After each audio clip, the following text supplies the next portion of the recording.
How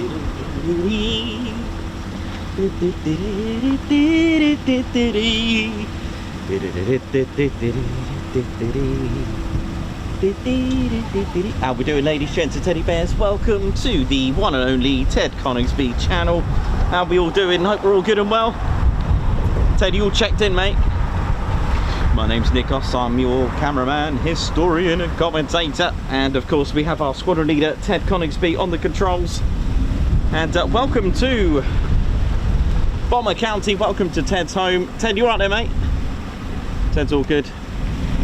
It's RAF ensign. Oh, that's a nice Aston. Beautiful. That was a good start to the morning, but hey, it's all good, isn't it, eh? Ted, what you got there, mate? Ted's just gonna... Okay, that's fine. Ted can show us. Are you allowed to show that? Because of, like, signatures and stuff. You are? Okay, mate.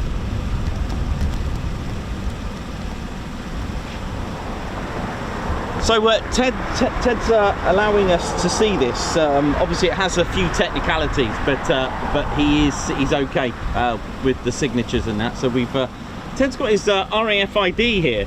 He's got his ID card here, which is pretty cool. Oh.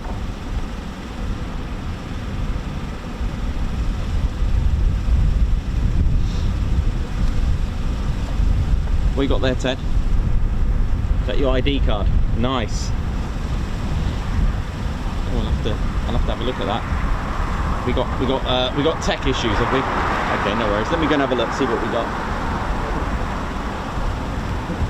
Well, that won't be good before Costwood, would it?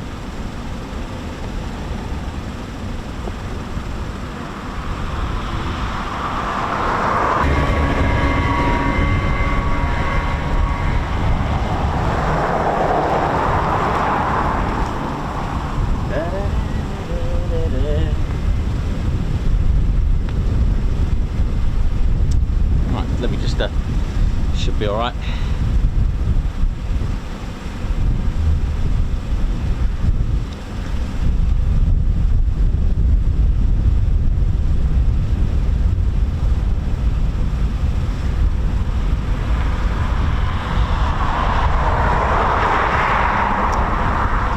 What you got there, Ted? There's Ted's ID card, look. If you want to see that, it's Ted's little ID. Beautiful. Thanks for showing us, Ted. It's a little bit breezy up here, but we'll be all right.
How we doing, ladies, gents, teddy bears? Hope we're all good.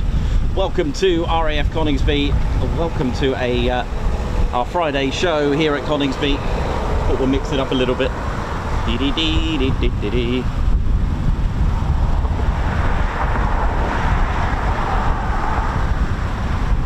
Welcome to Ted's home. Hope we're all good and well.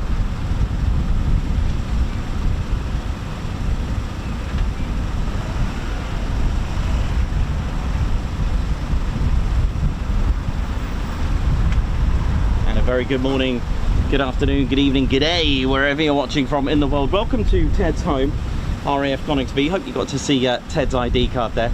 Just a little tech issue there, just sorted it out. Hope we're all good and well. Welcome to Lincolnshire, England's second largest county. And we've got a Got a bits of engines to show you today. We've got a bit of tornado, a bit of a high pressure compressor to show you how the Typhoon's power is given. It is an extremely powerful fighter. Took its first flight in 1994. There were various developments, various prototypes, the DA1s that initiated the start, and on the tranche 1, its very first ever operational entry, the Typhoon went into service on the 4th of August of 2003. It was the Eurofighter 73, so Fighter Wing 73 in Germany, that actually brought the Typhoon to its operational duty. But the Eurofighter, as it was called first of all, it took a few years to be called the Typhoon. It was actually at Farnborough Air Show in September of 1998 that gave it the name Typhoon, because the 4 countries that are in the program for the Eurofighter Typhoon were already making a joint aircraft in the form of the Tornado, and to give it its name genre to carry on the wind phenomenon such as tornado, tempest, etc., they gave it the name Typhoon. So that will be why. For the Royal Air Force, although they received the tranche 1s in 2003 at Warton Aerodrome to be trained on, it was actually on the 19th of May 2005 that 17 Squadron brought the Typhoon here. It started life as an F2. You see, the tranche 1s were originally the concept to become a fighter, not a complete multi-role aircraft, but tranche 2s with many modifications to kind of like the things that you can't see, the external part of the aircraft and the frame. They were left alone because it was good. It flew right, they left it, it flew right, don't change it. The tranche 2 onwards, they kind of designated it as a FGR, because one of the common questions that I do get asked is like, why don't we have any bombers? Well, the thing is, this is the question of this is the whole point of a multi-role. This was the whole purpose of Sir Geoffrey de Havilland's point of having a bomber, a fighter, a multi-role reconnaissance, anything you want it. The Typhoon can act as a bomber, which is why we don't really have any bombers, because the Typhoon can play that role. It can, and it's quick, it's fast. See, bombers do have a trade-off, and that's speed, with the exception of some other bombers, of course. But the point here is the Typhoon fulfills a multi-role. You can go supersonic, 9Gs, you can do all that and still weaponize it. So this is the thing with the Typhoon. It has so many pros to go with that. It's such a powerful engine in a lightweight airframe. It's got an amazing thrust to weight ratio as well, giving it a sort of max speed. We're looking at just short of 2,500 kilometers an hour, which is a Mach 2. That's twice the speed of sound. And it can be filled with lots of variety of weapons. And this is the thing, the trade when it moved from an F2 to an FGR4 was the fact that you can have, you see, you imagine bombing of World War II, they go over the target and drop the bombs. The Typhoon has you know, weapons that can be guided. It's tracked with GPS.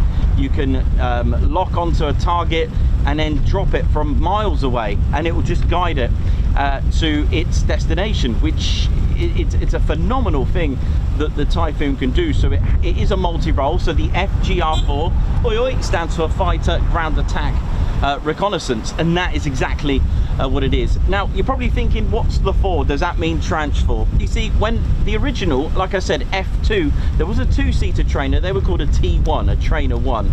So when you see a T, that does stand for trainer. So the next number up, a Mark 2, was the F2. And then when the Typhoons transitioned to the FGR, okay, so a Fighter Ground Attack Reconnaissance, the trainer became a T3. It goes up numbers, okay, and then obviously the Fighter Ground Attack Reconnaissance version, the non-trainer single-seater, is the Mark 4, so hence FGR4. If you look at the Harrier, it's got all sorts of GR9, 7s, all this kind of stuff. They go up in numbers depending on the mark as it goes up, ascending. All right, I hope that made sense. But for the Royal Air Force, it arrived here on the 19th of May 2005. Okay, that was 17 Squadron. You're probably wondering, where are 17 Squadron today? Well, they are actually still operational. They are a test and evaluation squadron. They're based at Edwards Air Force Base. They're the test and evaluation squadron for the F-35B. The second squadron to bring the Typhoon here, shall we say, it was allocated that 29 Squadron were to become the operational conversion unit, the OCU. This is where you come. So we spoke about, and we were at Cranwell. At Cranwell, you would have noticed that I was saying about some of the phases, the 4 main sort of streaming phases. So fast jet. So they'll start off on the Prefect, okay? Once they've done that, it's then Valley on the Texan, and then on the Hawk T2, and then here if they're streamed to the Typhoon. All right, this is where they will come to train with our qualified flying instructors. There's a startup. Oh yeah, here we go.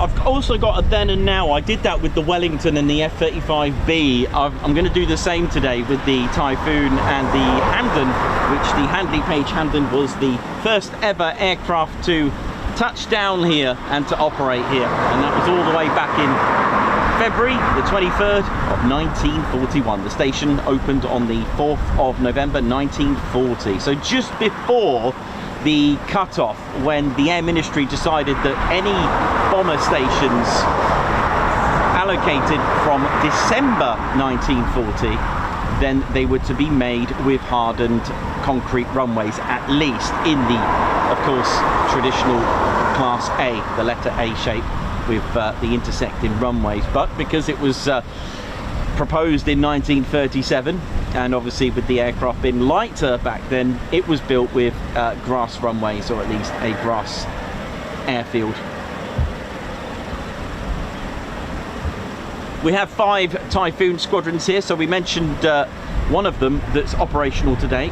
That's 29 Squadron. We've also got number 12 Squadron. They're the Joint Qatari, Emiri and Royal Air Force Squadron. Also got our own test and evaluation squadron here, number 41 Squadron, and 2 combat ready fighter squadrons, number 3 fighter and number 11 fighter squadrons. All these squadrons have a very, very rich history. You see, traditionally, the lower the number, the beginning of the Royal Flying Corps that they commenced from, if that makes sense. So if you see numbers 1, 2, 3, 4, 5,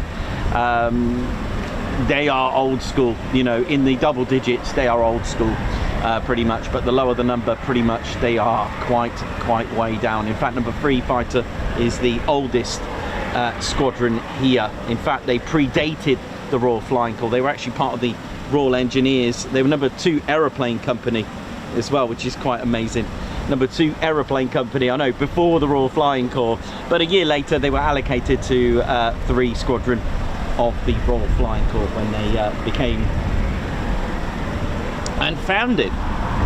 Number 11 fighter, they boast to be the world's oldest dedicated fighter squadron. That's right, they've retained that letter F since 1915.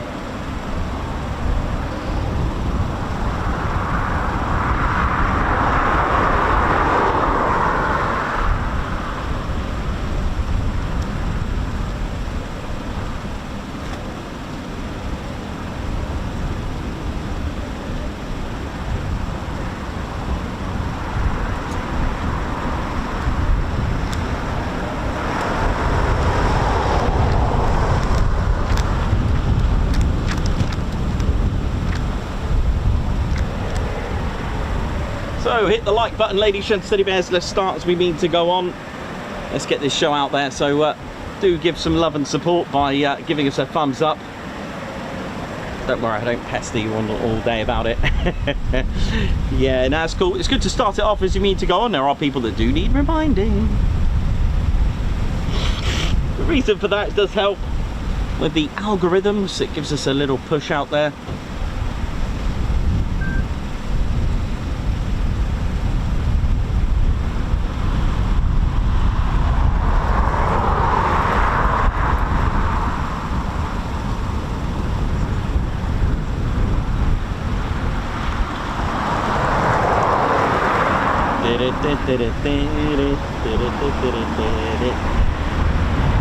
Right, so we do have Typhoons started up. The two EJ200 engines applied to a lightweight aircraft. We're talking about 20,200 pounds of thrust in each of the EJs.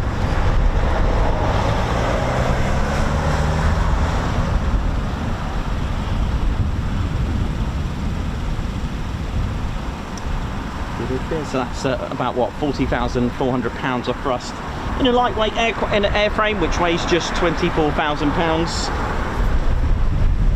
Of course, for those that do, we don't really measure thrust in horsepower, but if you wanted to do that, you're looking at around about 50 to 70,000 horsepower in each engine. So with reheats, both of them together will smash out 150,000 horsepower. That's about what, 150 Ferraris. Pretty cool, isn't it? Based on 1,000 horsepower.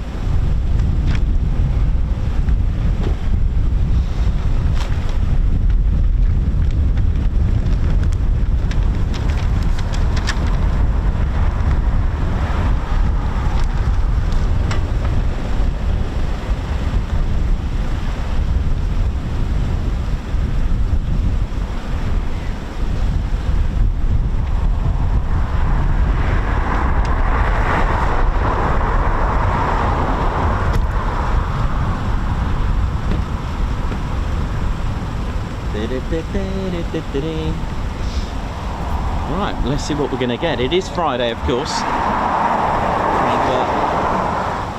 it is our last show of the week.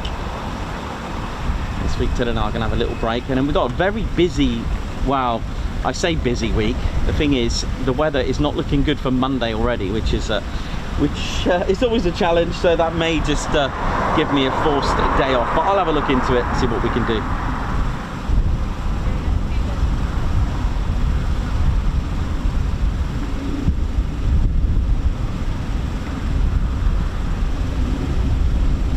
Brian Billman, how you doing? Davey, Perez, Mattman Bush, David Robinson, Simon Watchon, Margot Baxter, Jakey H2000, Avroal, Christopher Neal, what's going on?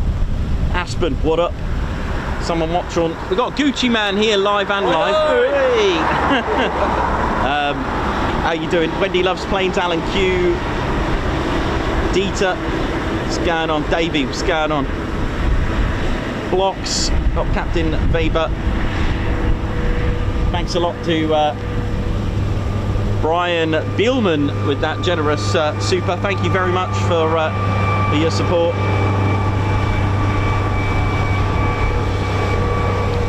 So, pilot doing their checks. If we have a pilot in that one, I'm only assuming.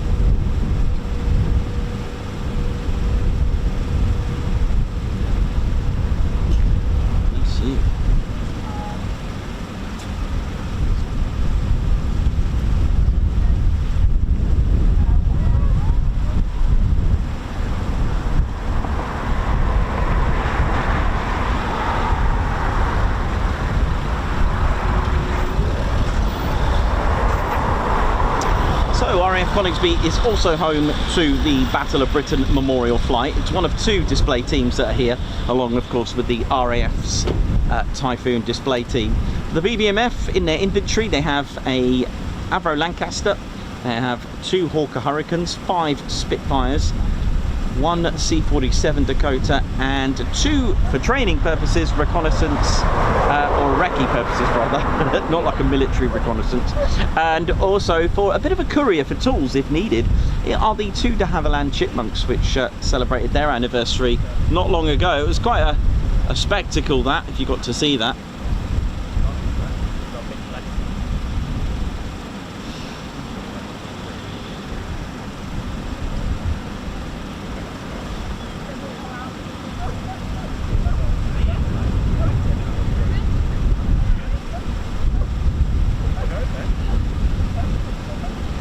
So welcome everybody to the show, hope we're all good. Lord Denver 93, yes, they can apply. So Typhoon display pilots are made up of 29 squadron, okay?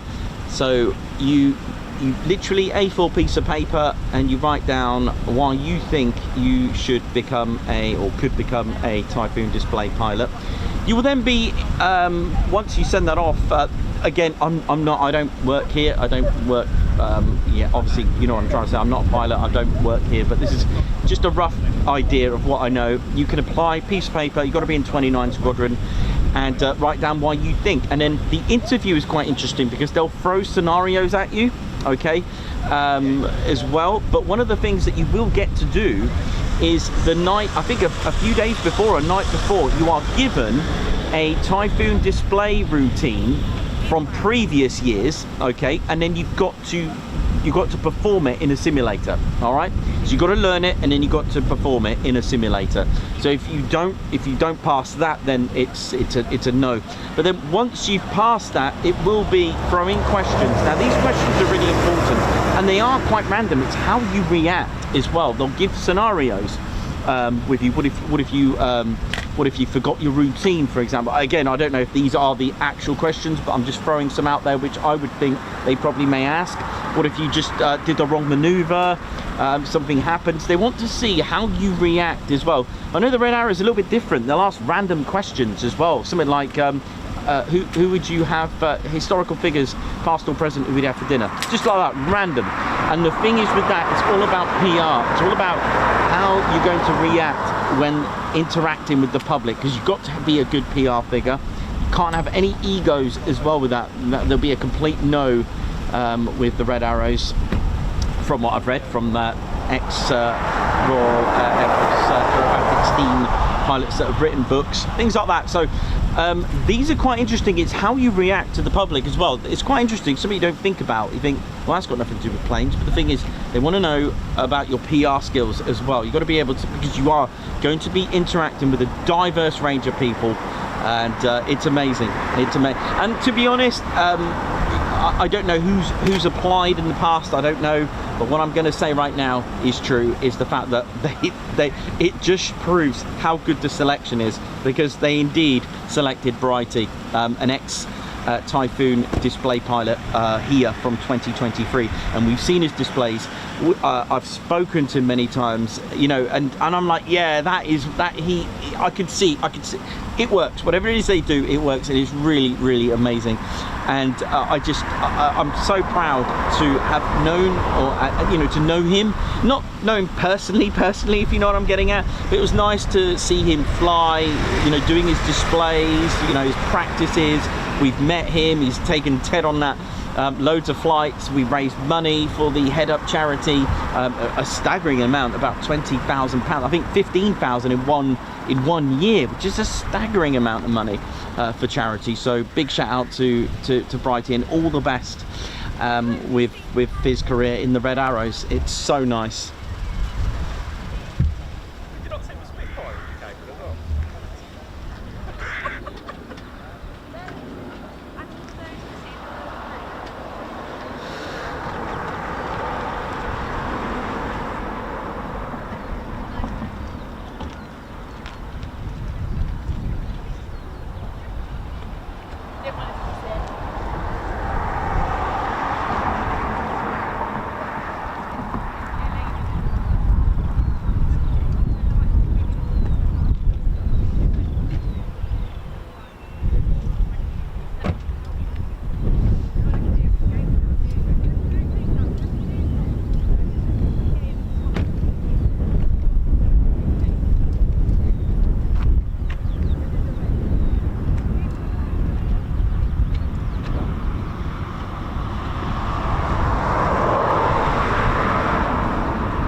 We may have seen the pilot doing their external checks, just like any pilot would do. They'll check the conditions of the look for any leaks, cracks, check the pylons are secure, drop tanks are fine.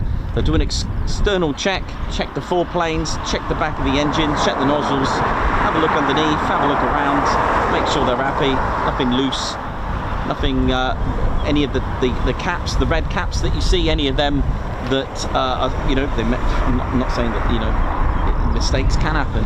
So they'll do an external check. Once they're happy, they'll climb up the ladder and look in the back of the cockpit as well. They'll check the there's a pin, I think, for the a pin for the ejection seat. They'll check that as well. They'll check it all, and then they'll remove the head-up display cover, the red cover at the front, and begin their startup procedures. Again, this is why hot pitting is, again, a fast turnaround to refuel an aircraft with the engine or engine still running, because you haven't got all the startup procedures, you haven't got any of the all the checks that you've got to do in that respect, because you've taken out that time by coming back, and you've already come back on an aircraft that you've already done the checks on. But that's not to say they won't do any external checks from the ground crew.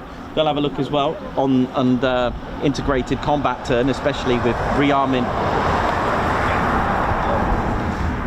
So we do have another canopy up as well. Runway 25 in use currently.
So, at based at Coningsby as well, don't forget, as we mentioned earlier, we do have our 2026 RAF Typhoon display team.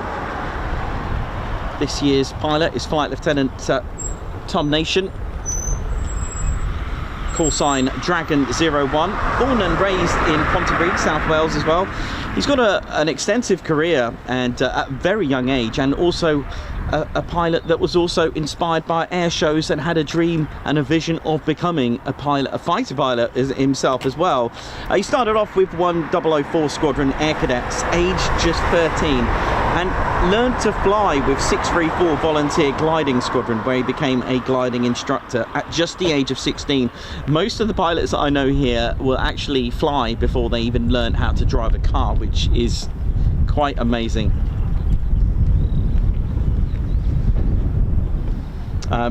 He grew up as he's just like us, an aviation enthusiast.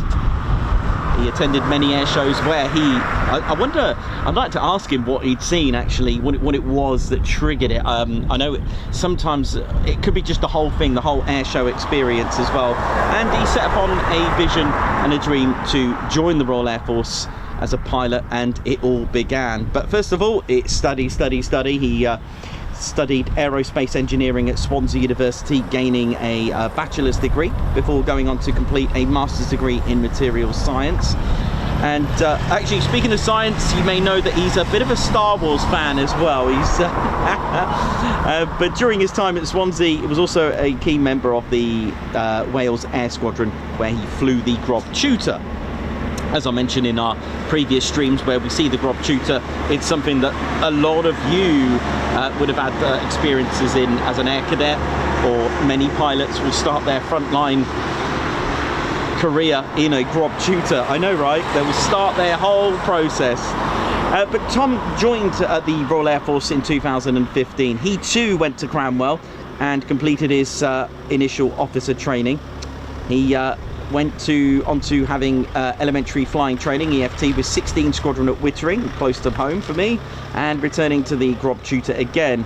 He was streamed to Fast Jet because, listen, at the end of the day, ladies, gents, teddy bears, don't forget, although you may have your heart, your ambition to be a fighter pilot, you may not get it. Not everyone becomes and gets streamed to becoming a fighter pilot. I know it's probably extremely disheartening, but there are what, 100 roles?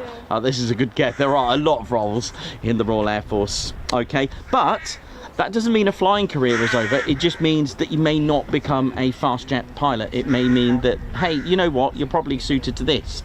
I know for one pilot who had that very thing happen, and he was flying C-130s, wanted to become a fighter pilot, and he was flying C-130s, and now he's an instructor for tutors. So it does happen, okay? But for Tom, it was all in the green, go ahead. He went with number 1 AEF, that's the Air Experience Flight at MOD St Athan. Gosh, that's a name we don't often mention. And of course, like many now, they go to Bali and fly the Hawk T2 with 25 and 4 Squadron. Tom arrived on 29 Squadron to complete his operational conversion onto the Typhoon, and that was in 2021. So he's been flying the Typhoon. This is his 5th year. That's amazing. After he completed that and qualified, his frontline squadron was number 6, who we all know as the Flying Can Openers, and they were based and still are based at Lossiemouth. He's taken part in a lot of things, such as operations in the Middle East, NATO air policing, and Eastern Europe as well. Deployed to the Falkland Islands, been to Australia and Germany.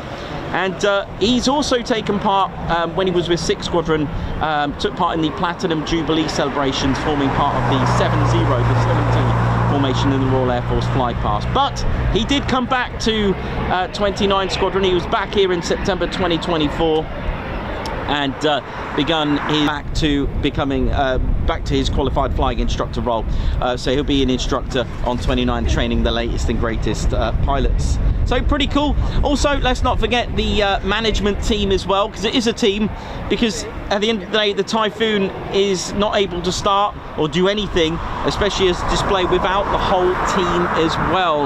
You've got the management team as well, led by Flight Lieutenant Aidan Ray as well. You've got engineering managers, Polly Grimmer. You've got Deputy Engineering Manager, Sergeant Luke Adicott. You've got the Mobility Officer, Acting Sergeant Scott McPherson. There's PR managers, the deputies, there's all sorts of engineering specialists as well. And you've got to understand there's a lot of planning. Oh dear. Okay. We've obviously got a lot of interference going on here today with our setup, which is a bit of a shame. Maybe it's time to get the new Elon. Yeah.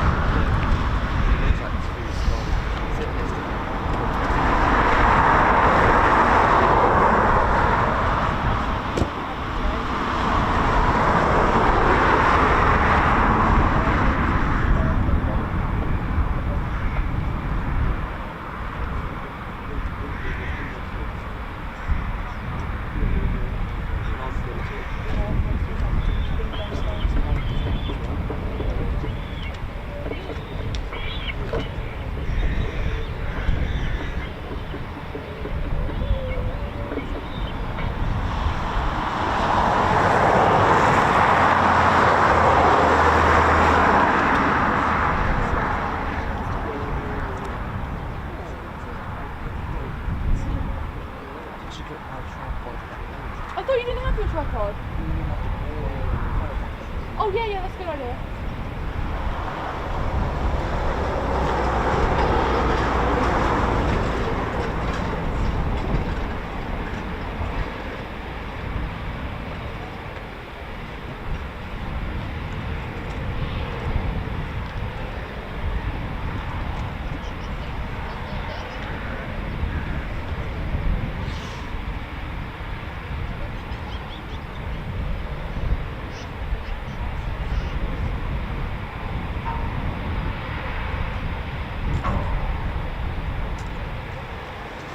Tell you what, what if I turn it off and on again? That might work.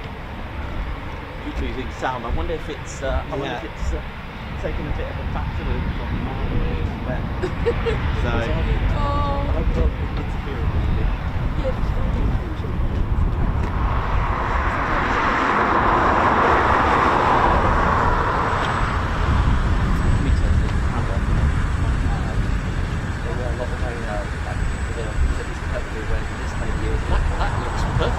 yeah, that one's fine.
Should have something.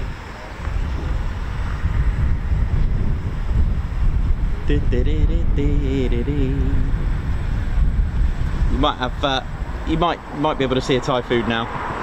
Sit back on, let's have a look.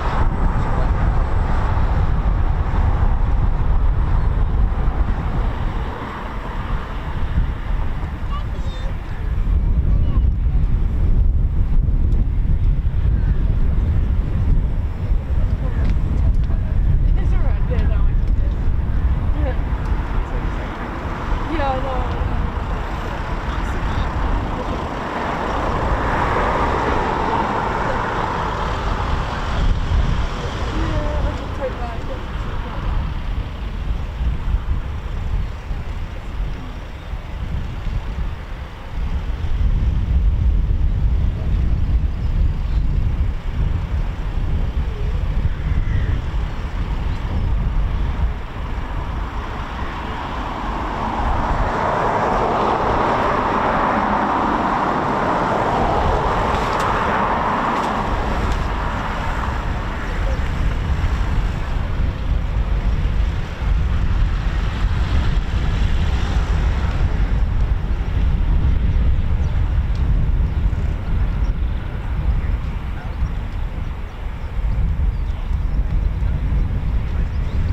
Go for it. Yeah, yeah, carry on.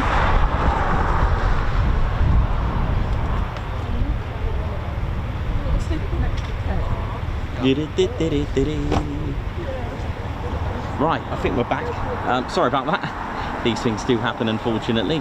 Technology, it's always good when it works, and not great when it isn't. We don't really get that many problems, but they do happen. I'm just worried about that maybe Marham's storms may have totaled the camera, but hey, I've got lots of spares, so we should be all right. Fingers crossed. Tell me about it. That weather was awful. That was bad, wasn't it? I was that doing Marham. a taxi Oh my running goodness me! Mosquito at East Kirkby that day. I know. Well, how long? We was right back there. We were absolutely. Believe it or not, I still got drenched inside that mosquito. Oh my gosh, did you? Yes, there was some, must have been some holes or something, and I still got wet inside the mosquito. That was an experience. That was, yes. So we've got a few startups, and hopefully we'll catch a Typhoon departing, and maybe more.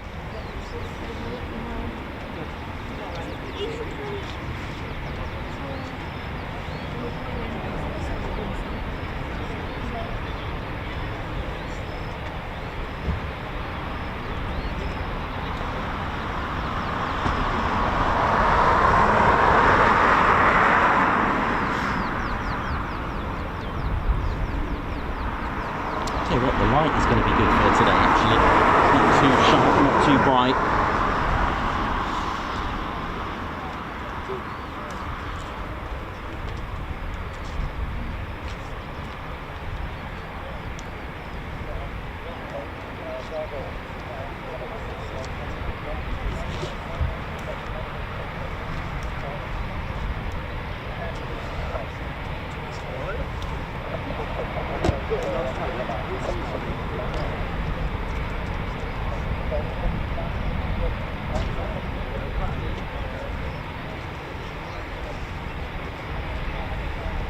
How we're doing there, Davey?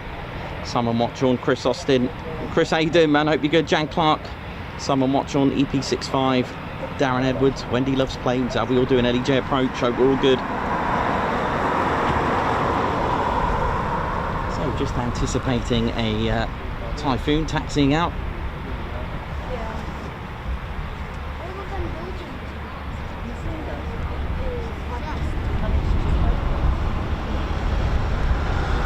Runway 25 in use.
What we got?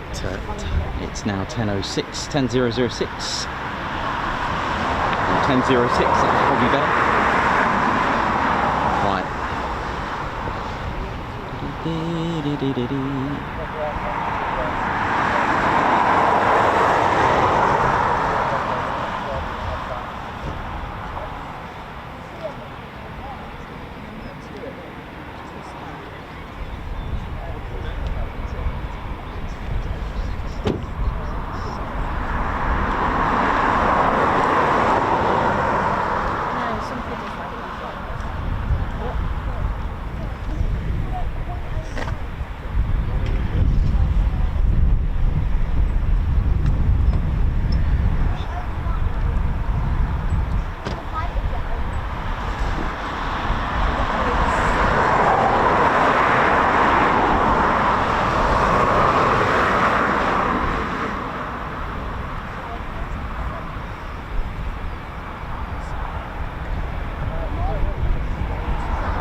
Careful.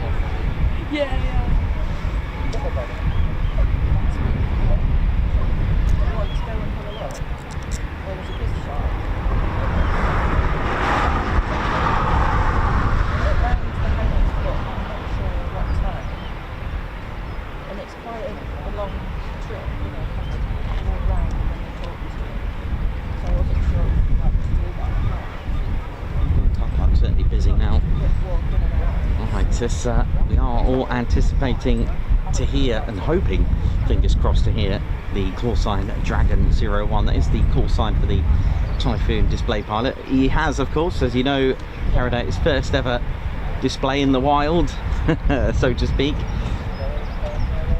But as he has a PDA, which is something you require to display at festivals and air shows and other venues, you will need to make sure that you don't go more than 10 days without a form of display, whether it be a practice. Okay, so every time you do a practice or a display somewhere, that is valid for another 10 days each time. It cannot lapse. If you do, it does actually invalidate your PDA, as it's called, the public display authorization.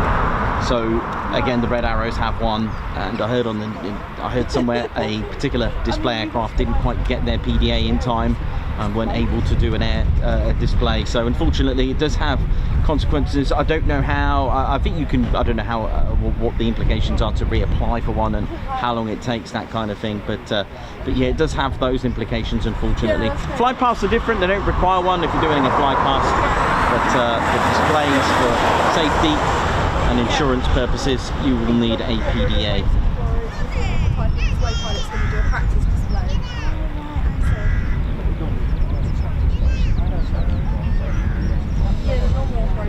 So big Oii to everyone. Hope we're all good and well. And I believe that's our. That could be. Let's have a look at the helmet. Is it a special one? Trying to see if it is. It could be Tom. We don't know. It looks like a different helmet there. The Bone Dome, as it's called. Well, there's one in New Zealand.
Also got 41 Squadron possibly preparing to go, maybe. Not 100% sure. Canopy is up.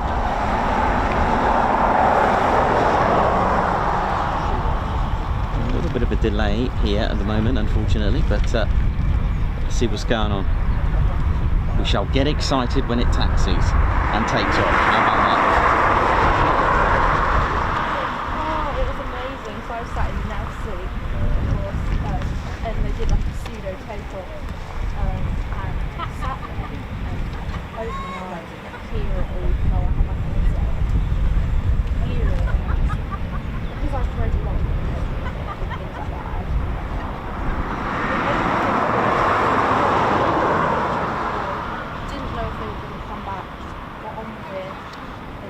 Mandy Cuts, how you doing?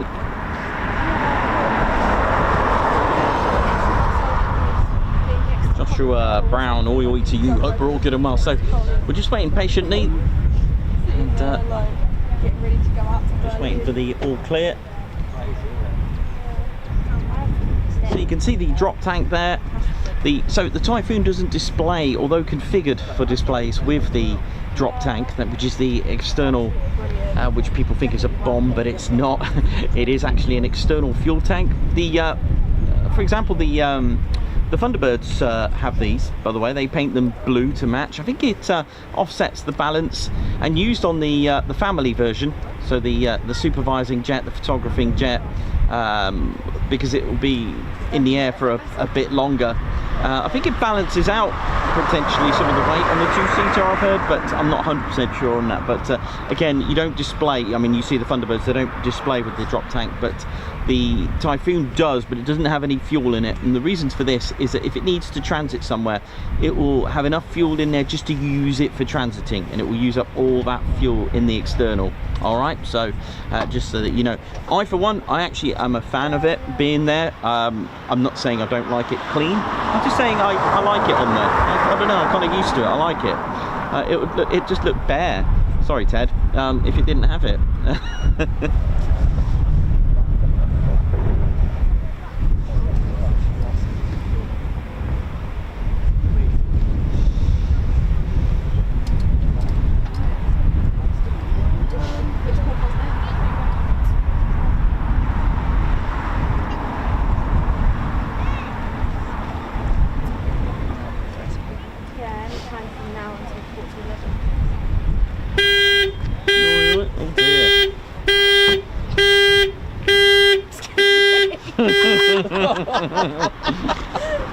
Our alarm set off already. Yeah, it made everyone jump that, didn't it?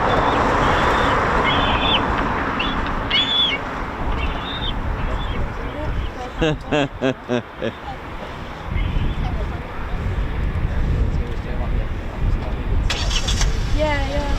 True.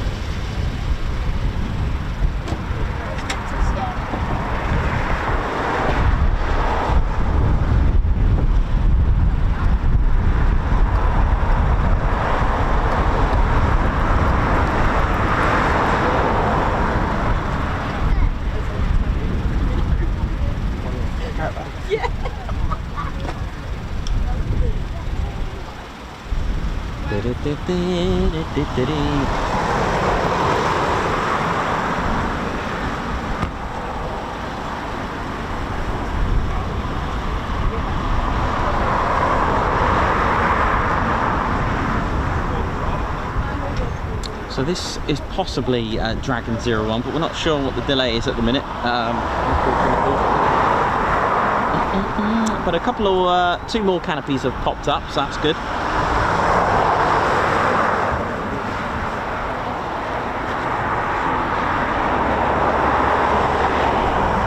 I'm looking forward to this. This should be good.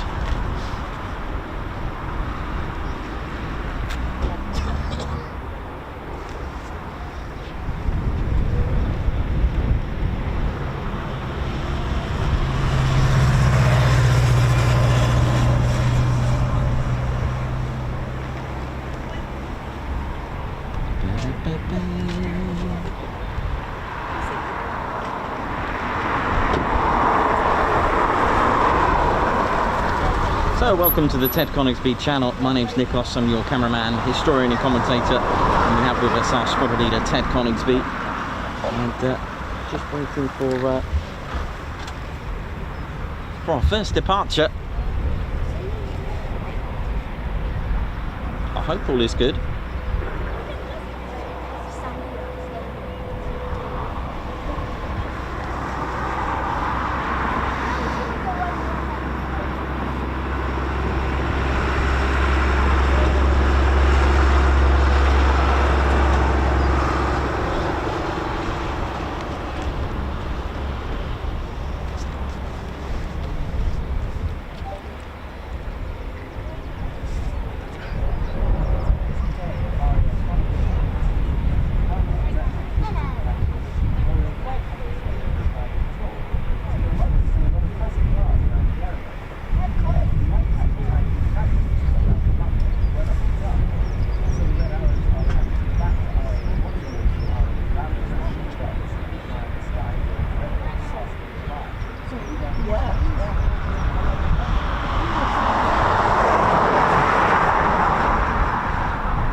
Typhoon made in 4 different countries, airframe wise. The left wing Italy, right wing Spain, the centre part of the fuselage made in Germany, the front area, cockpit, 4 planes made in Great Britain. At the rear, components from Italy and Britain, tail from Britain.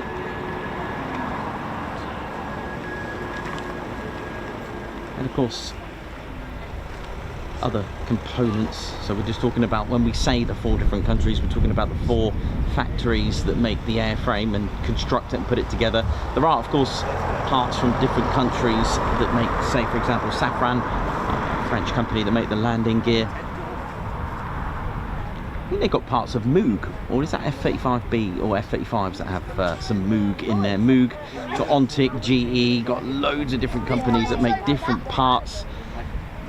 So many manufacturers making cables, and cables of course are a little bit different than your usual back of your TV job. These will be insulated, secured as well to protect from data theft. Something we don't talk about a lot. Yes, see, they're all data link cables as well for data sharing. I need to make sure that they're protected.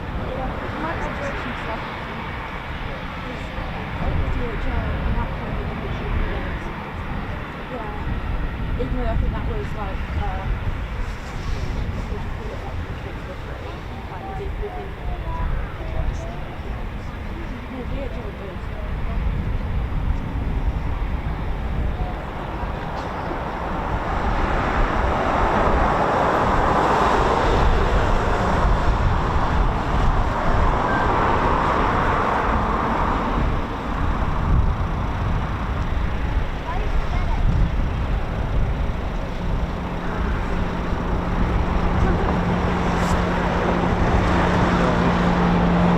good.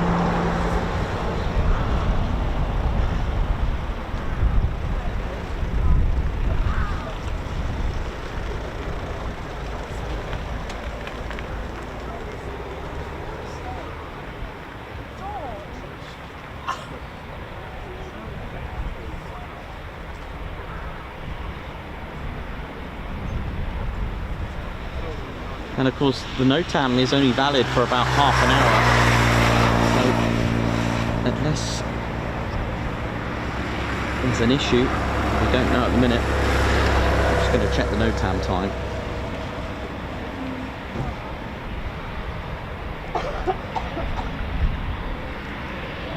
So it's best to, and obviously easy to troubleshoot from the ground rather than in the skies.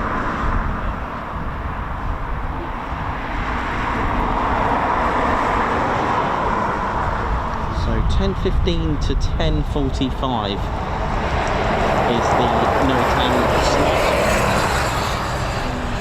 for a Typhoon to rip the skies to pieces, but if you are making your way, ladies, gents, teddy bears, the car park is full, unfortunately, so we always recommend to park it in the town.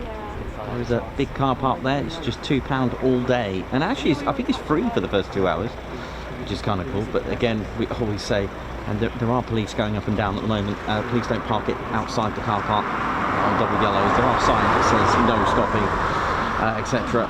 Double yellows means a no.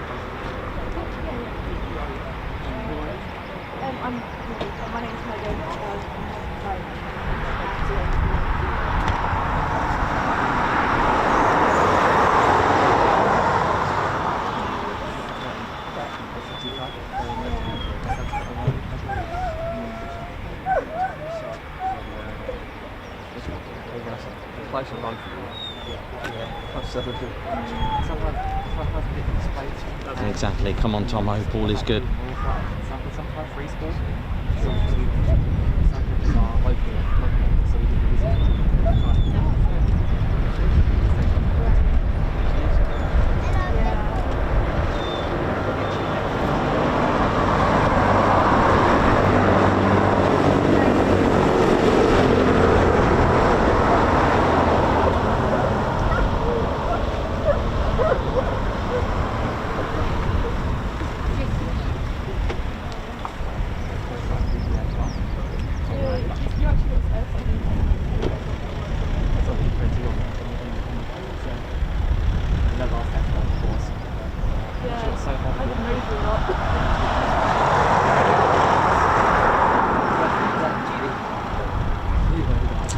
Wow, it's Any more speed in it would have been not looking good, is it? I must admit that hey, Tom can make that judgment.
And of course, there is a burger van here. Go and check out Steve's burger van, who's sporting our Ted Coningsby t-shirt today. The legend that is Steve with his burger van. So supplying breakfast, brunch and lunch. Times in the morning, sort of 8:30-ish, 9, so about 1-ish.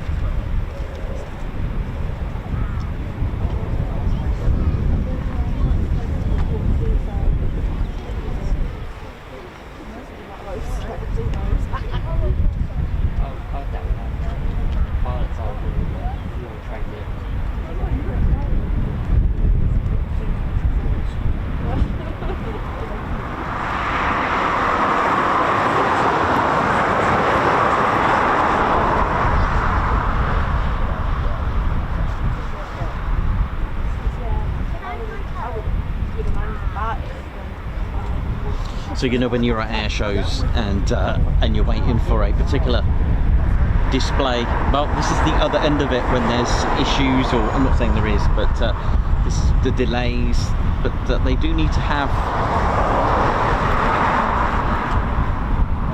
the troubleshooting put in place. Like I said, it's best to do it while you're on the ground rather than in the air. So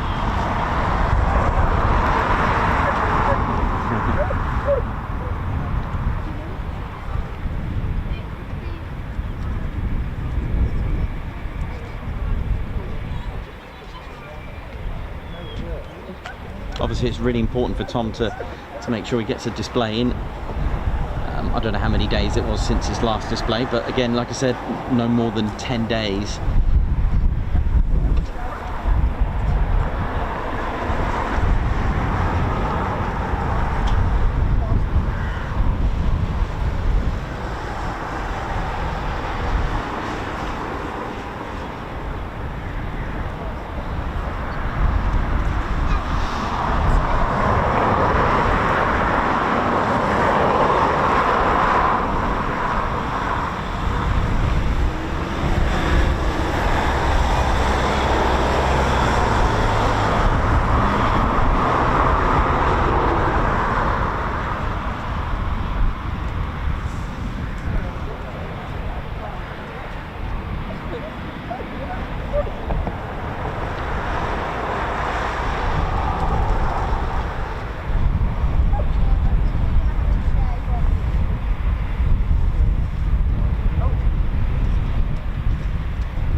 Thanks a lot for those that have visited our online store. Don't forget tedconingsby.co.uk for your latest and greatest merchandise. Our Lakenheath edition patches have been selling quite well, so a big shout out to all of you. And do you know what, this year it's creeping up quite quickly, you know. It won't be long for the TIAT 4.0. We've still got tickets left, in fact just 35 left. for our end of year party. It's always a good bash. But this, unfortunately, does not look good. That's all my kids are trying, isn't it?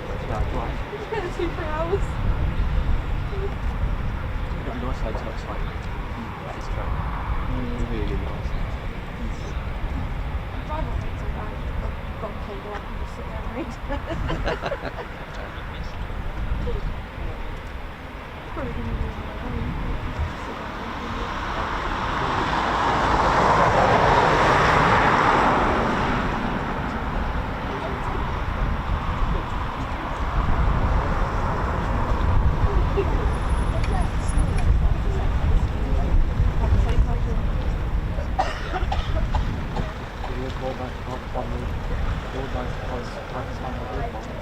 yeah, there aren't very many down there without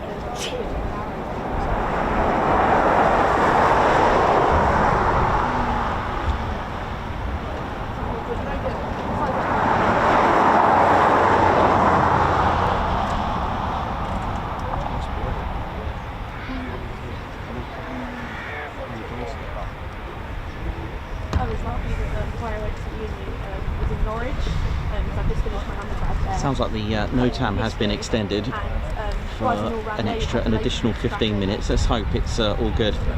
Come on, Tom. Let's send fixing vibes to the Typhoon.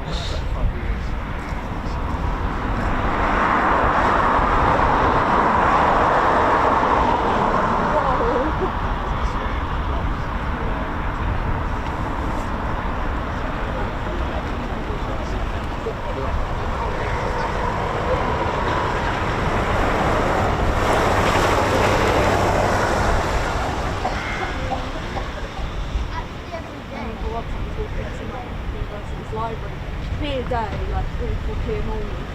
I could hear a jet noise. I looked up, there was a C-17 that came over at about 6,000 feet. Oh, wait, no, it's actually empty. Yeah.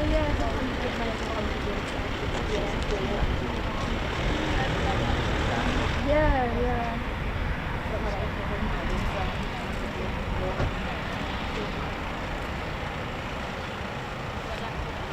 Tell you what I'll do, I'll go and get a cup of tea. That might help. Hang on.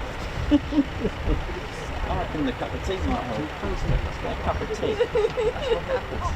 I'm going to open up a cup of tea. Get my cup of tea quickly. Might be alright. It'll work, mate. It'll work. It all does. It'll do its stuff.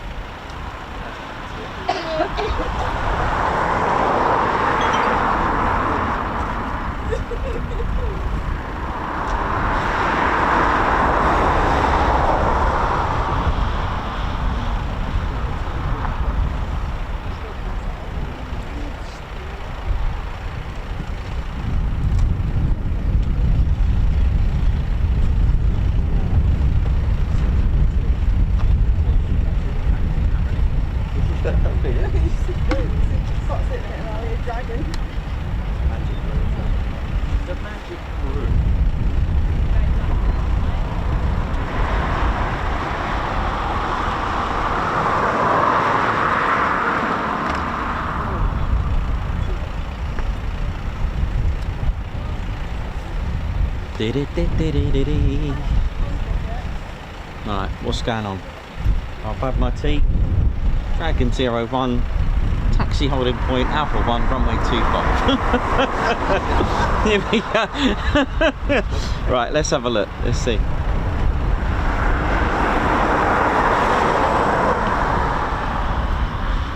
Okay, come on. Should be all good now. I've had the tea, done my checks. Wonder what the caption is that's causing the issue. Obviously he'll be contacting the techies and the computer geeks and fairies, see what's going on. Yes, fairies is an actual term.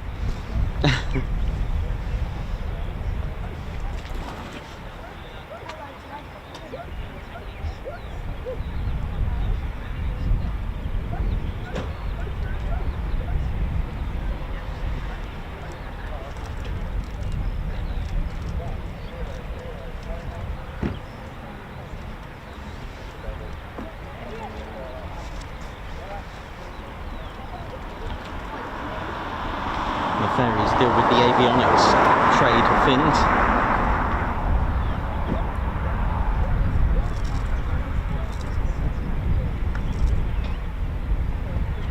Ginger Bailey, how you doing? Hank for Huel. But I think we've got Typhoons taxiing out very shortly. Unfortunately, not Tom's one though.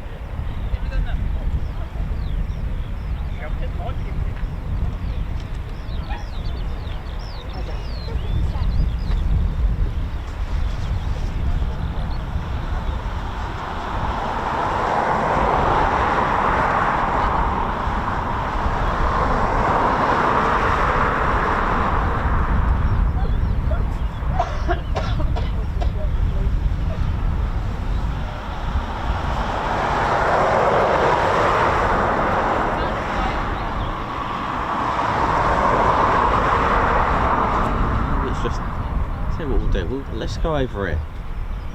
Maybe it's just a shy Typhoon. Let's go over it. Look, let's go and have a look at 41. There you go, 41 squadron over there. Look, pilot there, ready.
So this one's a tranche 3 airframe. You can tell by what would have been, and I don't think they went ahead with it, as far as I know. I've never seen one.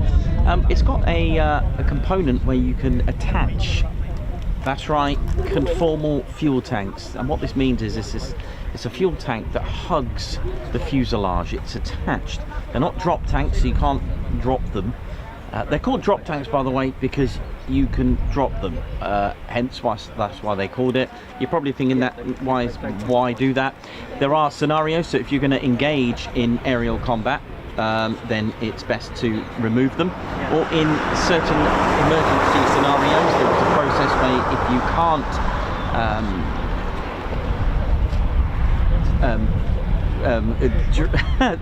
you know what, I forgot the word. If you can't dump your fuel, then you release the fuel tanks, the drop tanks. So, but a conformal fuel tank actually just sits and connects, a bit like the F-15E Strike Eagle at Lakenheath. They've got conformal fuel tanks, abbreviated as CFCs. And the reason why I can tell is there's a little bump. I don't know if you can see the strobe on the top or the spine of the fuselage, just below it, sort of to its sort of 4 o'clock. There's a little bump on the side of the fuselage. There are two either sides. It's like a little pimple. That's where you would connect it, and tranche 3 had those. Looking at tranche 4s, I think they've completely got rid of it on the builds that they're on building the tranche 4 brand spanking new frames. Tranche just means the sort of like the age of the airframe, the original type, shall we say. So tranche 1 was the first block in some essence, that was the first ever frame batch. Batch probably the right word, but tranche 2, they made quite a few changes on the sort of avionics side of things, including the computer system to not have touchscreen on the diagnostics computer system on the outside that ground crew can access, and pilots as well. Obviously not while they're airborne, but yeah, they got rid of the touchscreen because because we get a lot of rain here. It didn't really work very well having a touchscreen in wet weather, which we get quite a lot of. So they actually have push buttons. The landing lights on each gear, shall we say, on each one, or left and the right. I believe the LEDs on the landing gear lights are, that doesn't look good, the canopy's back open, so unfortunately it's not going ahead. Unfortunately Tom's jet isn't very well, and that is it. So no display, unfortunately, at the moment. Yeah, so the LEDs were, instead of vertically aligned, so the LEDs going upwards, they switched them to having them horizontal. But there were other changes as well.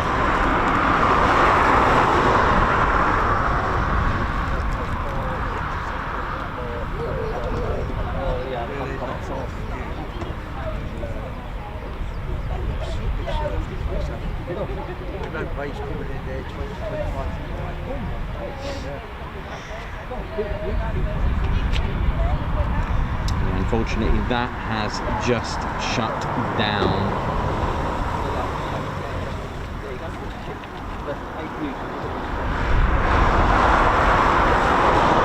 And it has started back up again. A lot of smoke has just come out.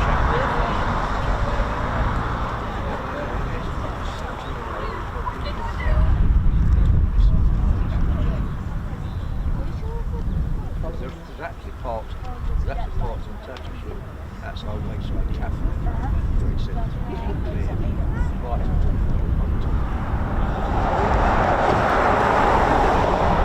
So the tranche 1, the earlier frames, like I said, initially designed to be a fighter, more like an interceptor for air-to-air combat.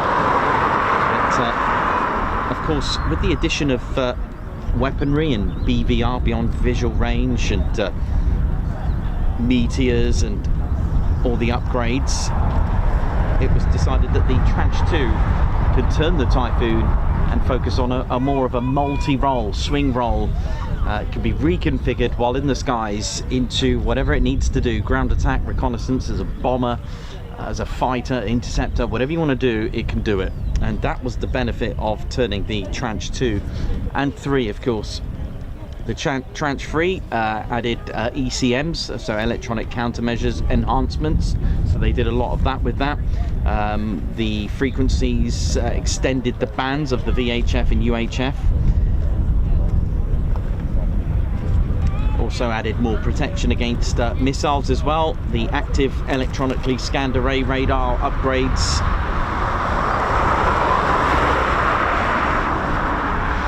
So unfortunately, there will be no Dragon 01 at the moment, unfortunately.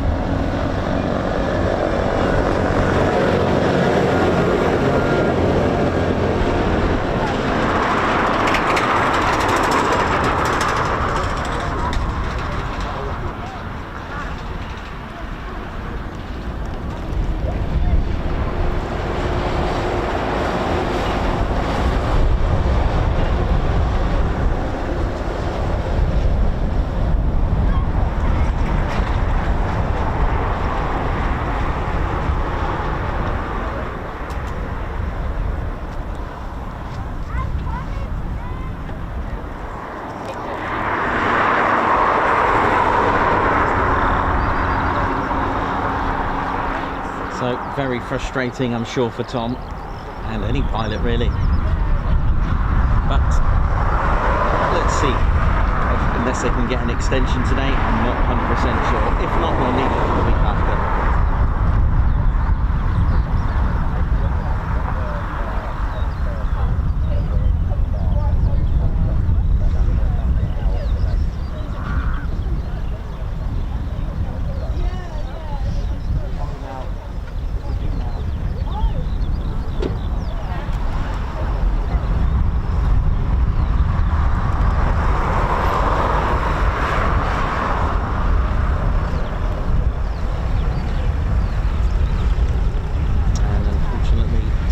is getting out of the aircraft. There you go, these things happen.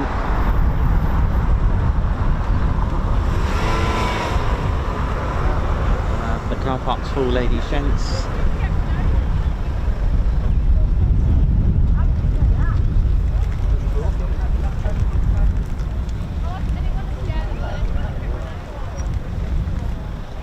Go on, man.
Macrosson, well, it is the newer one, the newest ones that we have here, but there are of course newer ones that have been made at the moment, not for here, but I believe Germany have purchased the tranche 4, but not for here. But our newest airframe will be the tranche 3.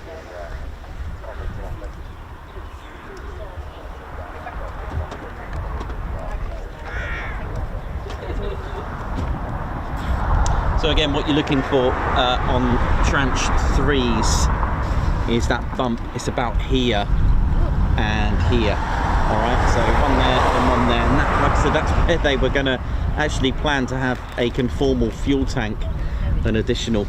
But obviously, if it doesn't have one, it'll be a tranche 2. There are no more tranche 1s. I just need to check. I'm wondering if the ones at I can't remember if the ones at the Falkland Islands are currently tranche 1s, and then they'll be phased out as well. You can tell by, first of all, I know it's easy to say, but the serial numbers ZJs, the older ones, the tranche 1s did have ZJ. Now there was a bit of a cusp, because there is a ZJ950 which kind of made it, kind of ruined the trend. There is one knocking about here, ZJ950, which is actually a tranche 2, even though it has a ZJ. The ZKs are tranche 2s and 3s that we have here. All right.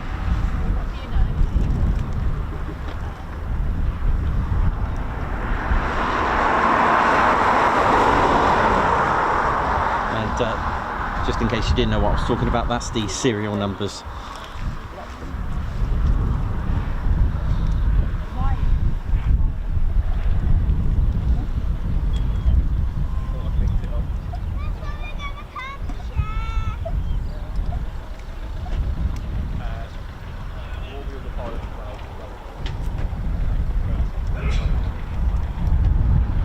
Matt Crossan, Ali Leyland, Margot, stealth mode. How are we all doing? Hope we're all good.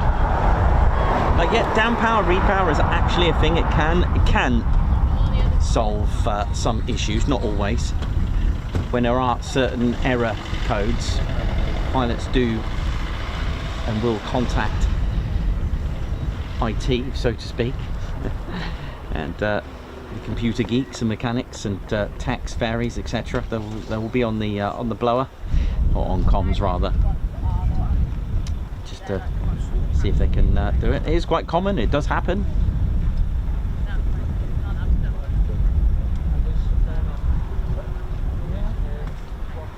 But doesn't always resolve the issue. sometimes it needs a bit more attention. Typhoon's engine is phenomenal, 1200 hours of flying without any maintenance.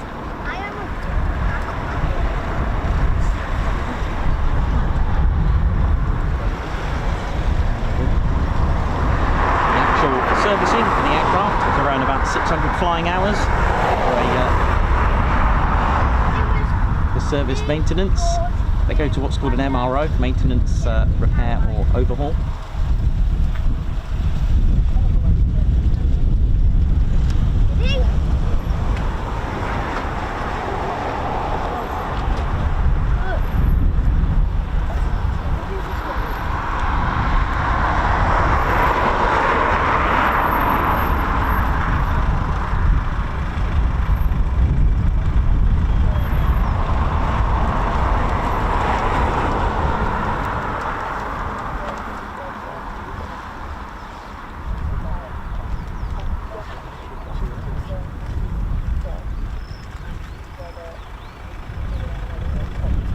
So you may have seen in previous years a display aircraft in a livery, shall we say. That makes it a lot easier for me to distinguish for you.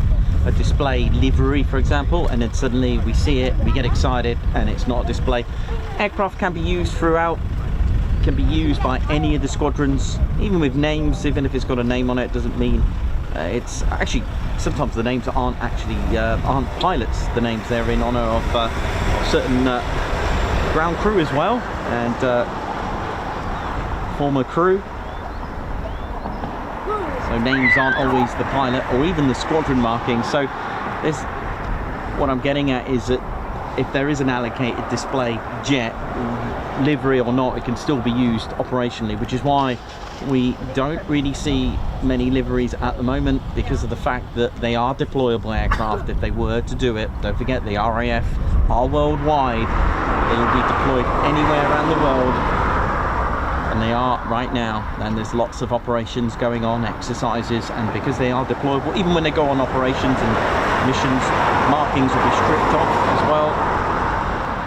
And having a Union flag livery all over the aircraft, yeah, you can see what I'm getting at here. So that's why we don't have many liveries, even though as beautiful as they are deployable. If they need it, they'll use it. So for example, the airframe 317, although that's kind of like the display frame for the year, however, if they need it, they'll use it and then just allocate another Typhoon. So a display pilot will check in, have a look at all the details on there. They'll check in to the airframe before stepping out. They'll log in, and they can see all the details about the aircraft if there's anything up with it. Basically, you're signing to say, I'm going to take that jet. So they'll, you know, if 317, say it was a happy jet today, if it was needed for something else, they'll just take it and use it. There are, of course, some airframes that are dedicated out at non-pool. Pool is when you use an airframe that can be used throughout the whole, all the squadrons, for example. But there are airframes that can't. That's classified.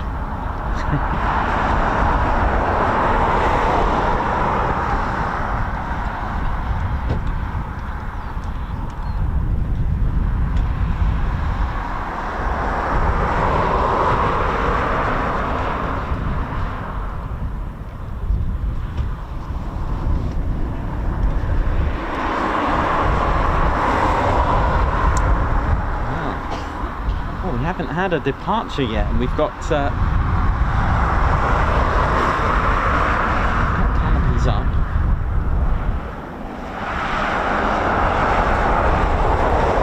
I mean, it is possible for them to get a NOTAM extended, but it doesn't always happen. So it's not that easy just to take up an aircraft, because there are other squadrons that need to do their training as well.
No, you're not having that.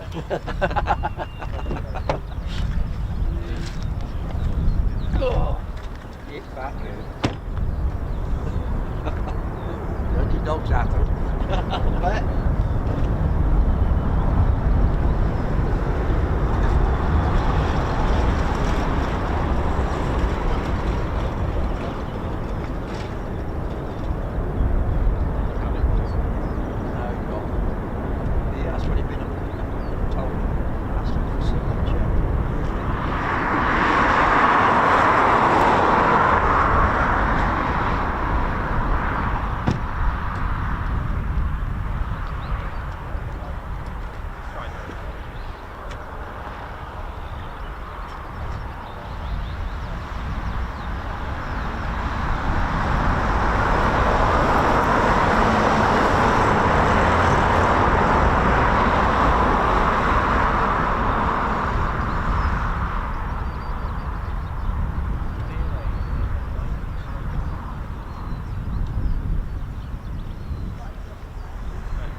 Display? Yeah. Maybe. Yeah, I know it was only half an hour, so like I was thinking, is it once that half an hour's up, you can't do it anymore? They can try and get an extension on it and try and allocate some airspace, but I don't think it's going to happen. That's understandable. That's just the way it is. It's just Yeah. you turn up and see what you get.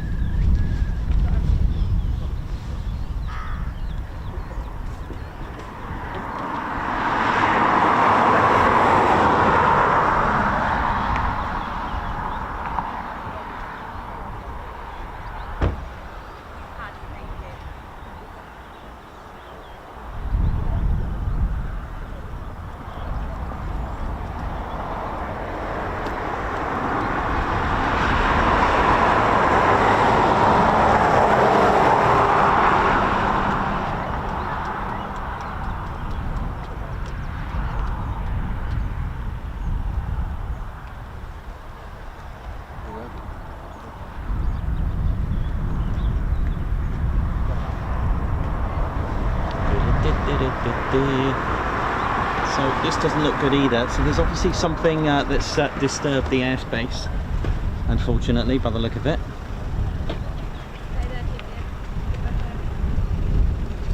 And just a reminder, ladies, gents, teddy bears, if you do spot anyone attempting to fly a drone, then obviously don't make it obvious you're going to go and report it, because you just, you know, if they got that mentality, you just don't know what you know, what they're up to. So do it discreetly. There are numbers all over the station, but if not, just call 999 anyway.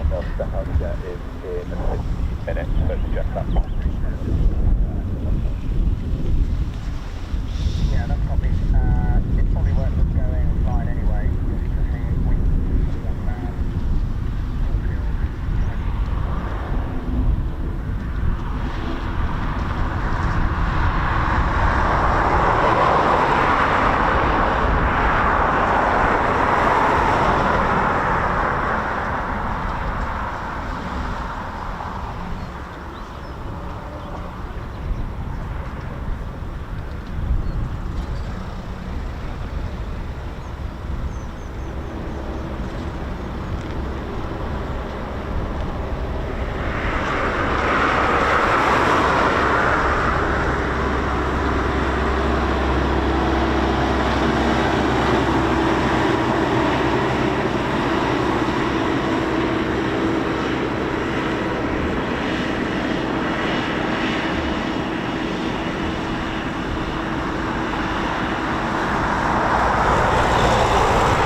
Well, there we go. Unfortunately, that can and does happen.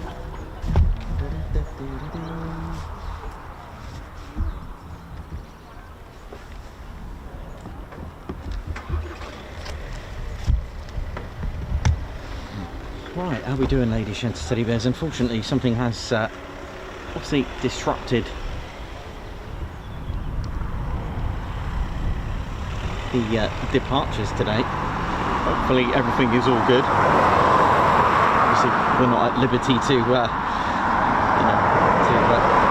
discuss that even if we knew, but I certainly don't. But just be mindful. We are in that day and age where all sorts go on. But hey, back to a bit of TED education. Welcome to the Ted Coningsby channel. My name's Nikos. I'm your cameraman, historian and commentator. Going to do a little then and now quickly while we're waiting. That's not to say we won't get anything today, but while we're waiting, I'll show you a bit of then and now. So of course, as I mentioned earlier, this was the very first aircraft to operate here at Coningsby. It was allocated and part of number 5 group of Bomber Command. This is the Handley Page Hampton bomber. Look at it, absolutely brilliant. These are not to scale, so don't but I like to do it then and now. I like to do this is the first aircraft to operate here. Okay, so Coningsby opened on the 4th of November 1940, but didn't actually have its first residence until February of 1941. And it was 106 Squadron. I've actually got their markings on here as well, which is really nice. So they would have, their markings were Zulu November. Look at that, absolutely brilliant. Which markings were in sort of in stages. Okay, so these markings would have seen them from, these are from 1939 to 45. After the Second World War, so the Cold War era, if that squadron was still operating, they did actually allocate them a new 2-digit system. With that as well. But here, you know, look at the difference. They got arrived here in 1941 and then 2005 here. All right, that is amazing, isn't it? So what's that, 85 years difference between the two, and the technologies are quite amazing, isn't it? So 1941 2000, actually did I get the dates wrong? Yes, sorry, my maths is really bad. I'm thinking of the 2020s. 2005, that's really bad maths, Nikos, isn't it? I know it should be 65 years difference then between the two. Oh sorry, I was thinking of 2023 for some reason. Yeah, so 1941, so 65 years difference between the two of the arrival. This arrived in 2005, although it did actually arrive in 2003 at Wharton Aerodrome. But here we go. So on the left we've got the Handley Page Hampden, and on the right of course we got our Typhoon. First flight for the Hampden was actually on the 21st of June 1936. For the Typhoon it was on the 27th of March 1994. So a little bit of background there for you. The Hampden was in service in September of 1938 with 49 Squadron, and that was at RAF Scampton. The Typhoon entered service with Jägerschwader 73, Fighter Wing 73 in Germany. They were the first to put it into operational frontline, let's say, on the 4th of August 2003. And as we mentioned, the Hampden arrived at Coningsby on the 23rd of Feb 1941. The Typhoon 19th of May 2005, and that was with 17 Squadron. Crew, the Hampden had a crew of 4. It was nicknamed the Flying Suitcase because of its 1 meter wide boom fuselage, or the Flying Panhandle as well. Flying Tadpole had very fun nicknames. I believe obviously the pilot in the Typhoon does have a bit of a facility should you need to go, if that makes sense, whereas our Hampden did not. There were no toilet facilities on the Hampden, of course, but there we go, crew of 4. The pilot being in this cockpit in here with the folding seat, should the pilot get injured or worse, it was almost impossible to get the pilot out for someone else to try to take it over. So Typhoon has a crew of 1 on the coupe version, and then the family version has a crew of 2 in use of a trainer. Now the dimensions are a little bit different. So the length of the Hampden, 16 meters and 33 centimeters. That's 53 feet 7 inches. The Typhoon, 15.96 meters long. That's 52 feet and 4 inches. So about a foot more than the F-35A, that is, and the B. Wingspan 21 meters and 8 centimeters on the Hampden. That's 69 feet and 2 inches. Wingspan on the Typhoon a little bit less than the Spitfire at 10.95 meters. That's 35 feet 11 inches.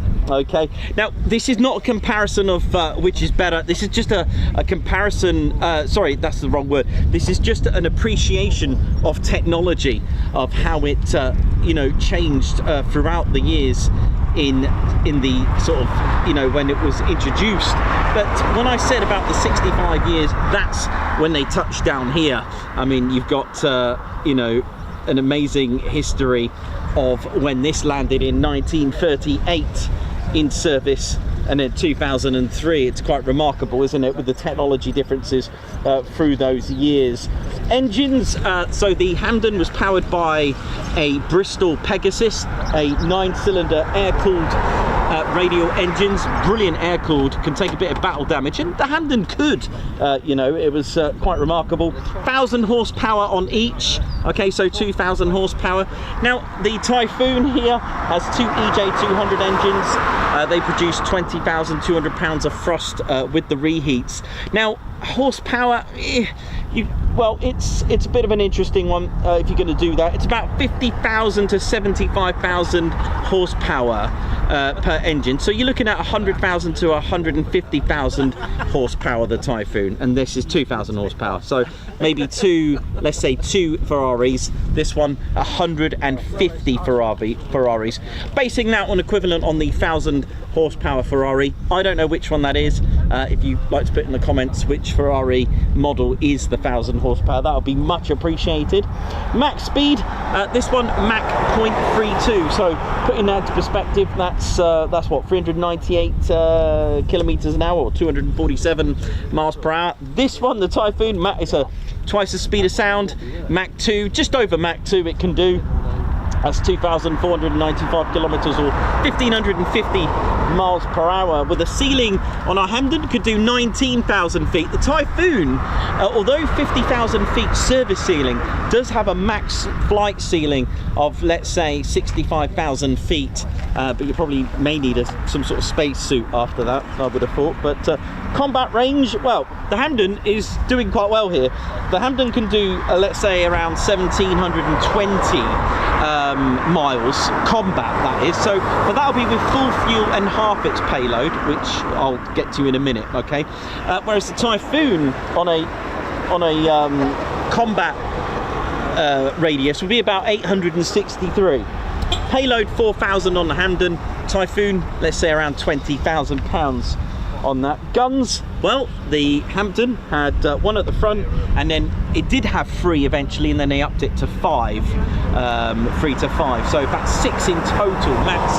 Typhoon on the on this side here, on the starboard side, just here, has the BK 27mm, 150 rounds. Can't remember how many the 303s. These are 303s on this, so that's 0.303 of an inch, basically, for those that like to understand. But again, just to reiterate, we're not here to compare, you know, which one would win or anything silly like that. It's literally just appreciating technology of what was here first and what is here now. But again, you'd have to appreciate the radar technology. We won't even scratch the surface on talking about the technology of the radar, the flight control systems. You know, at the end of the day, that's what technology can do.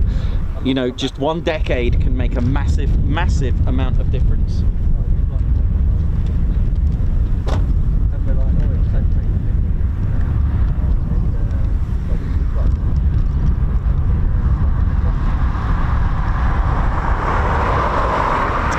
So unfortunately, obviously something has disrupted play today here. I can't give you any info, unfortunately, and I don't want to speculate at all. Obviously, I'm not at liberty to do that. Let's just stay patient, keep cool, and just see what else is what's occurring. I'll get Ted as well to say hello as well.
And the Beaster 63, the Ferrari SF90 and Spider have 1,000 horsepower. Thank you very much. I will base it on them. That's very kind of you. Thank you. Nova SRI with big 4 exhaust. That's hilarious.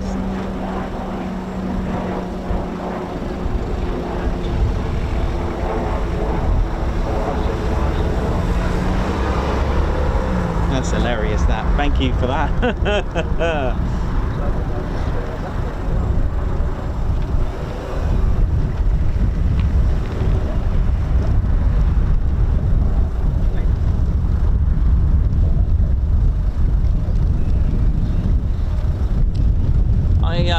Anyway, meanwhile, on a positive, I am hearing some pilot chat, so that's good. There might be some departures after all.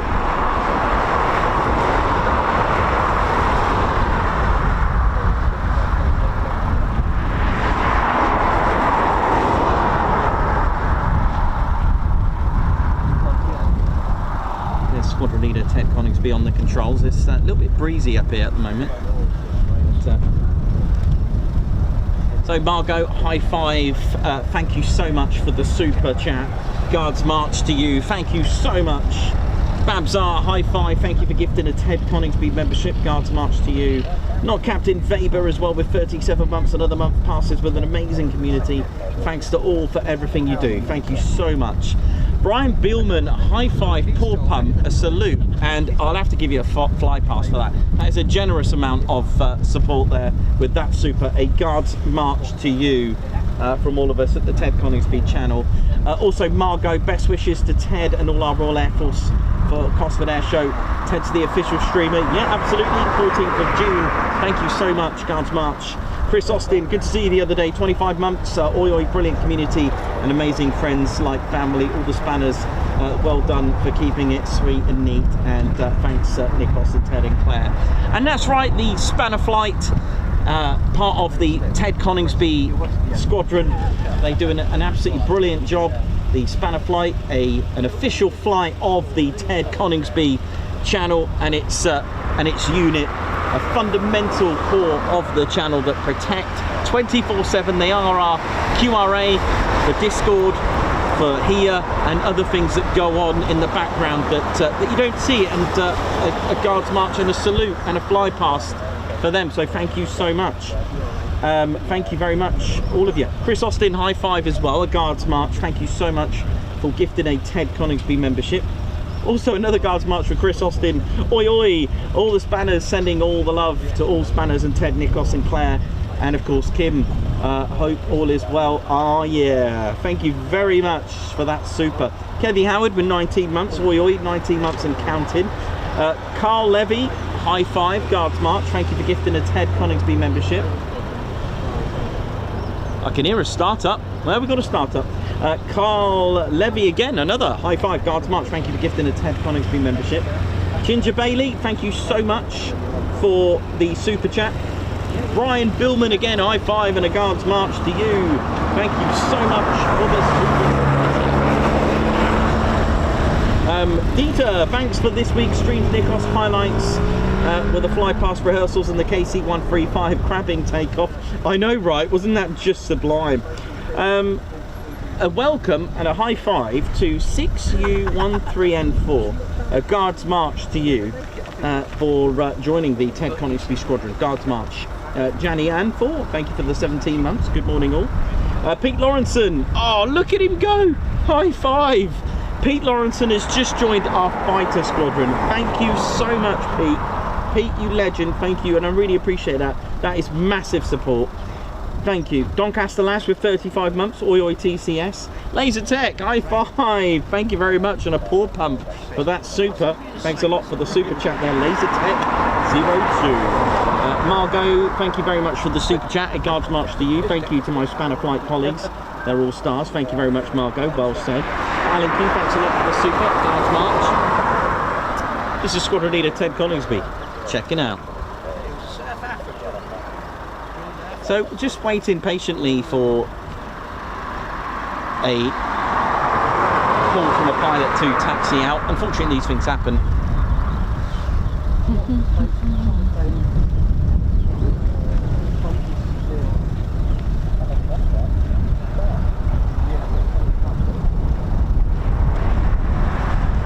So there is a start-up going on at the moment. So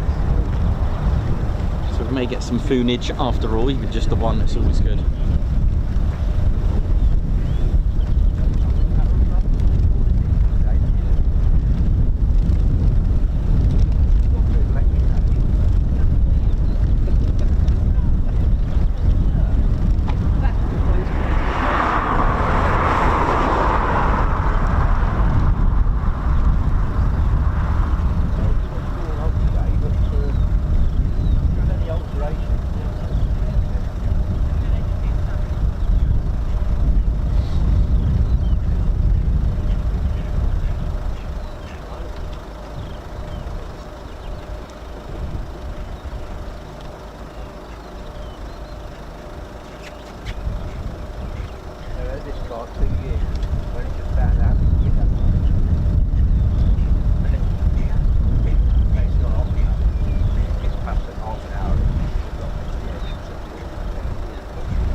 And just to confirm, we do have a start-up at the moment, not from this side, from the other side of the station.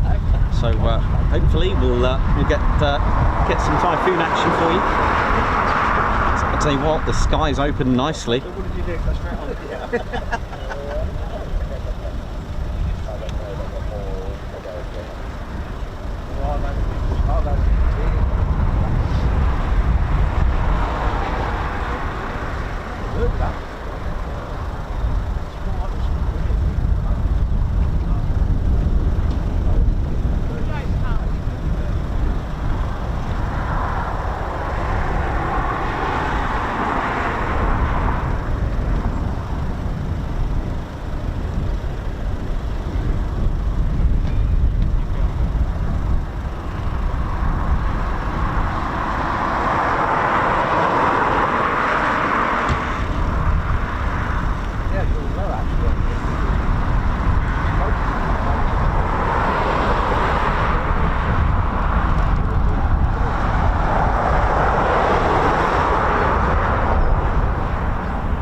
Audi, BMW, and if you want a radio, you've got to take that extra. Oh, yeah, yeah, believe it.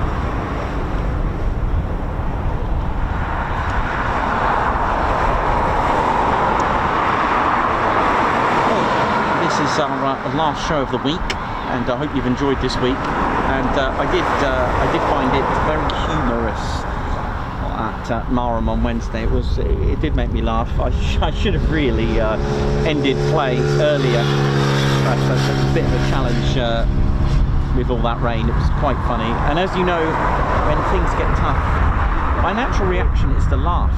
I don't know if you noticed that many times when it's really windy, I'm laughing my head off. It's probably the best thing you can do, to be honest, and probably really good for the soul. There we go.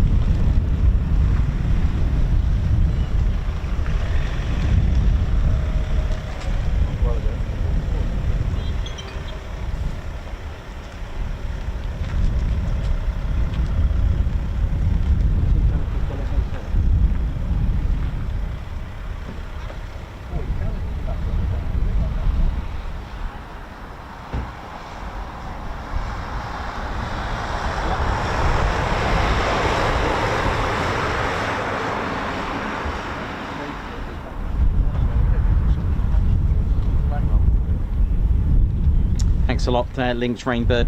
Thank you very much. Hopefully the pilots will be back in just a moment when the issues have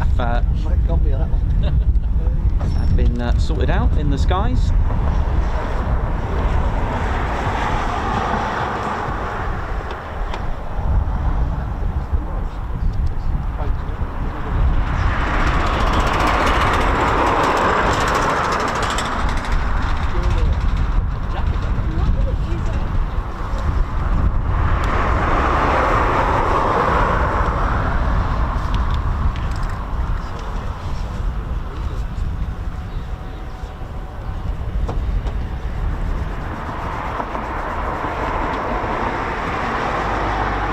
Yeah, man. I'll text you now. I'll tell you what it is.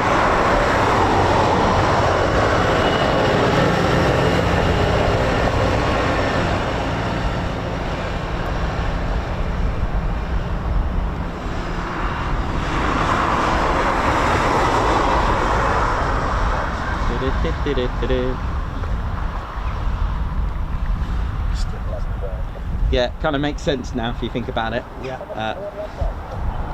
So I think they've sorted it now. Yeah, probably from over there.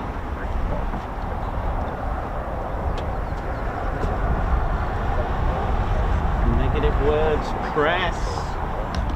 Here we go. Taxiing, finally, yay!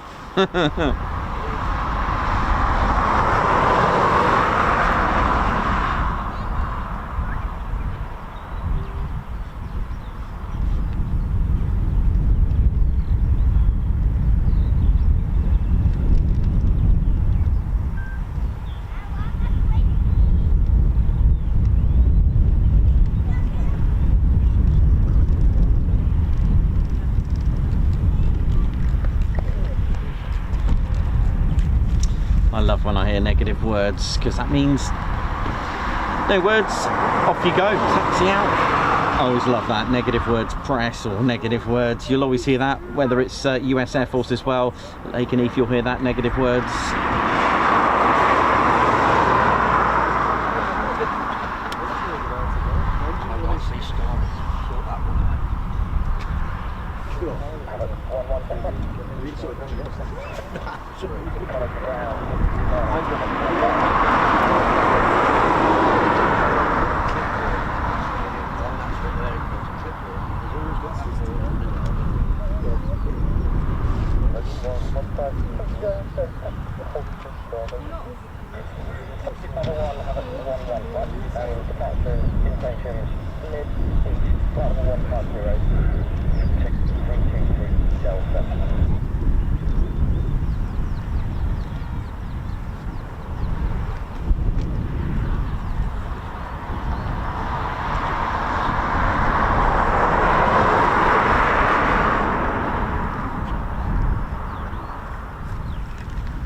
So Typhoons are taxiing right now from the other side of the station.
Finally, our first movement of the day. We have our Typhoons taxiing out on the other end.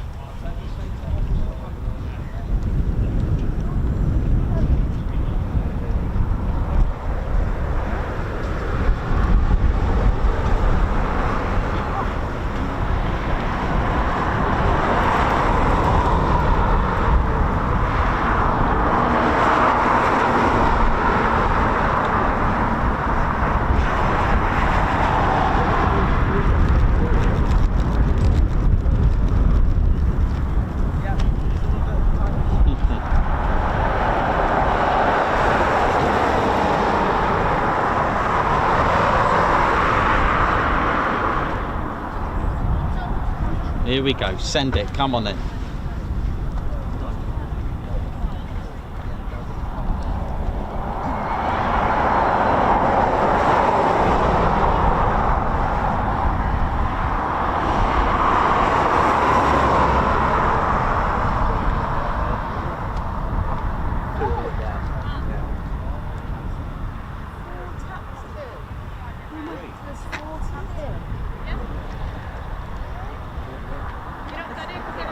So it looks like we've got 2 and 2. 2 flights of 2. Looks like the world's oldest dedicated fighter squadron are on departure.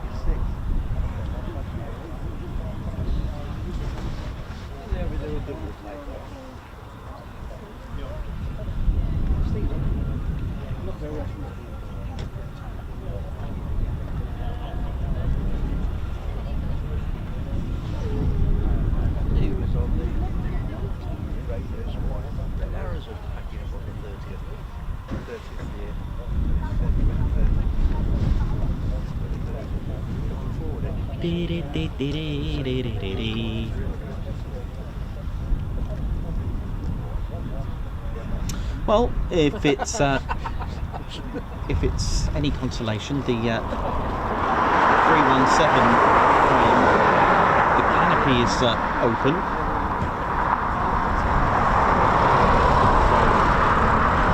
Just watch this space, you never know. So we've got 4 Typhoons.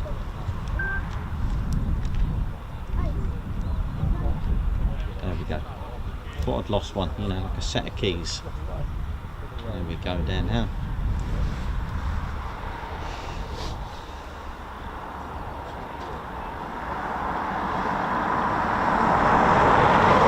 So there's any ladders on that one there with the canopy open? Tom's one. Is anyone in there? Are the ladders on it? Actually, I could have a look as well. Looks like there's someone in there, isn't there? Is there someone in there?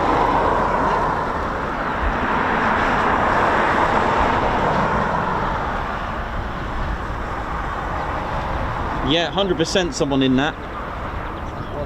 Oh, come on. There is 100% someone in there. Right, here we go. It's takeoff time. Boom style.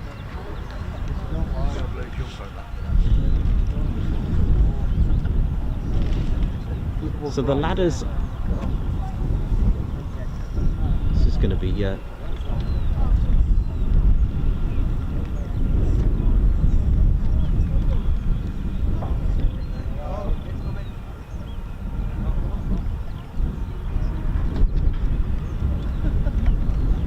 send it.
Started up. It has, hasn't it? So there is some good news at the moment I can give you with a bit of hope without jinxing it, is that Tom's Typhoon has, well, it sounds like it's running on the APU, or it could be the other two, the 41 squadrons, but we'll keep you posted.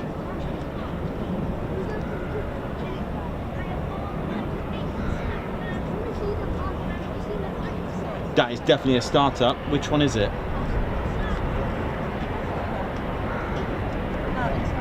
Tom? It's Tom, isn't it? Yeah. Yeah, Tom's just started his...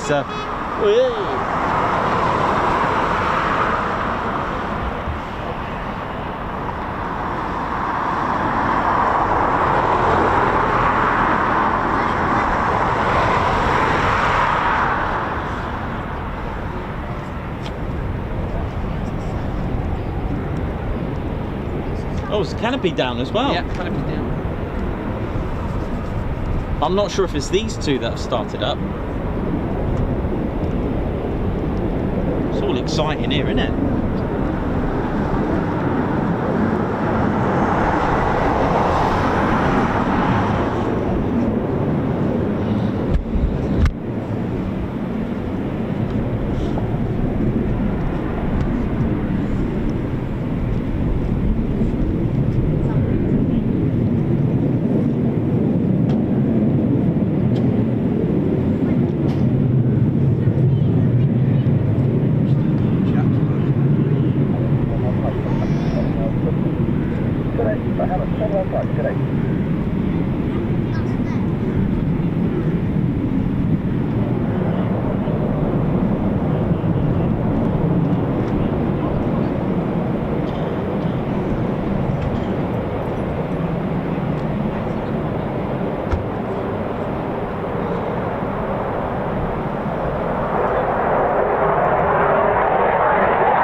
Oh, this is a different jet, isn't it? There's another one.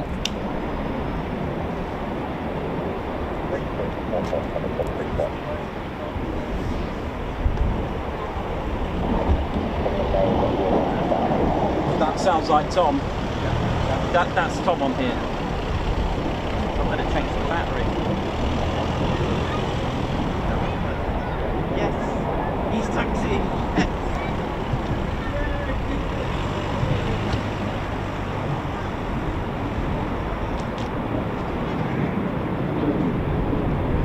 Dragon 01 taxi. Finally. Yes.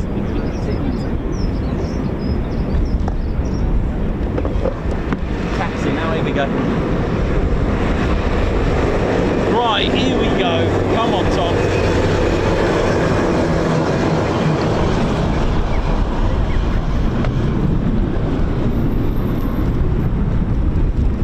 There was a mass exodus earlier, and now, right, I'm just gonna, just give me a second, I'm just gonna change the mags over.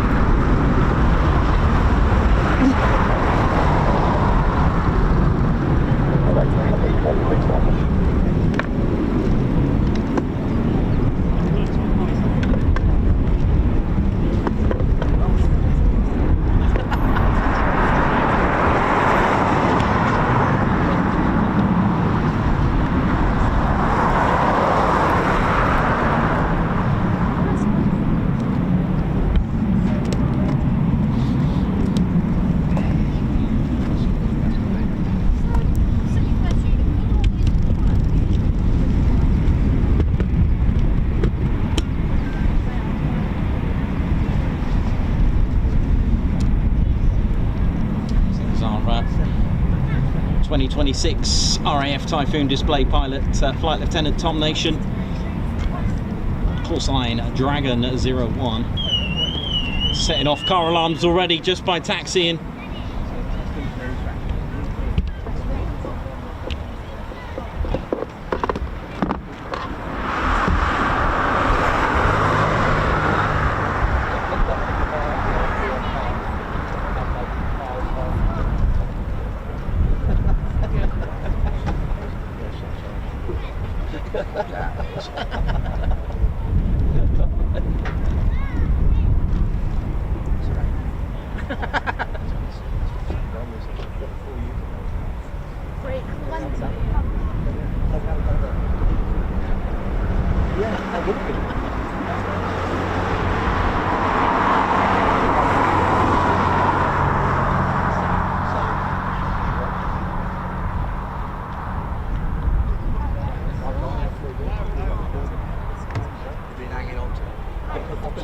He's been hanging around her feet too long.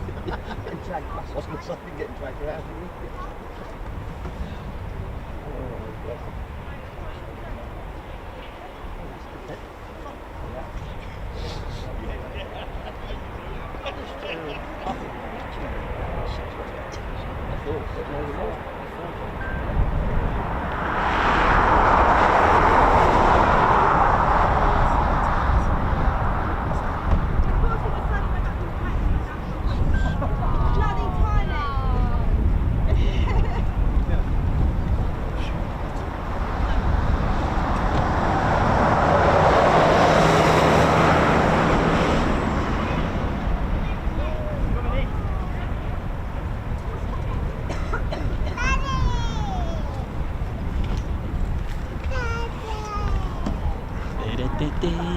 Right,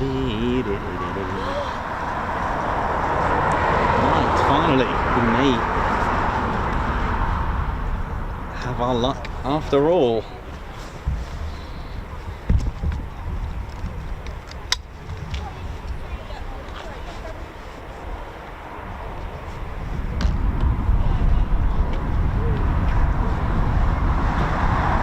So we're gonna see the Typhoon's wonderful performance with its two EJ200 engines producing 20,200 pounds of thrust each with reheats. We're going to see the agility of the airframe of 85% of non-metal, that's carbon, various composites.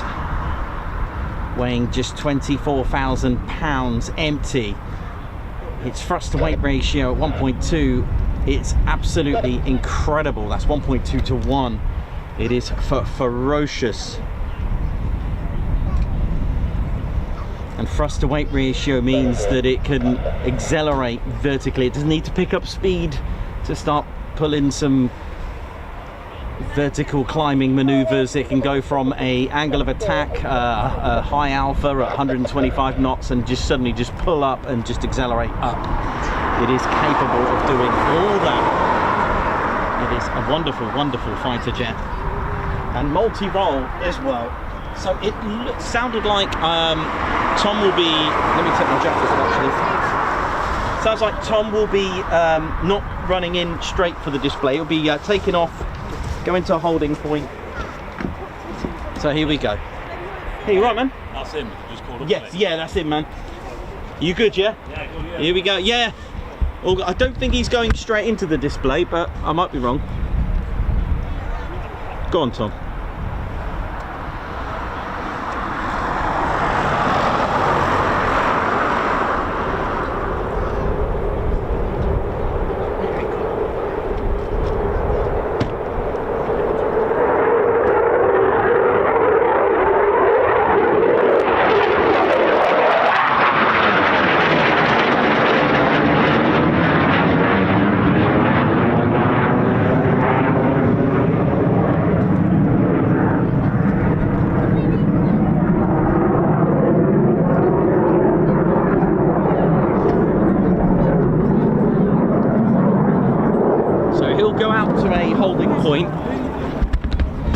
And then we'll be cleared to run in for his display. Let me just move this.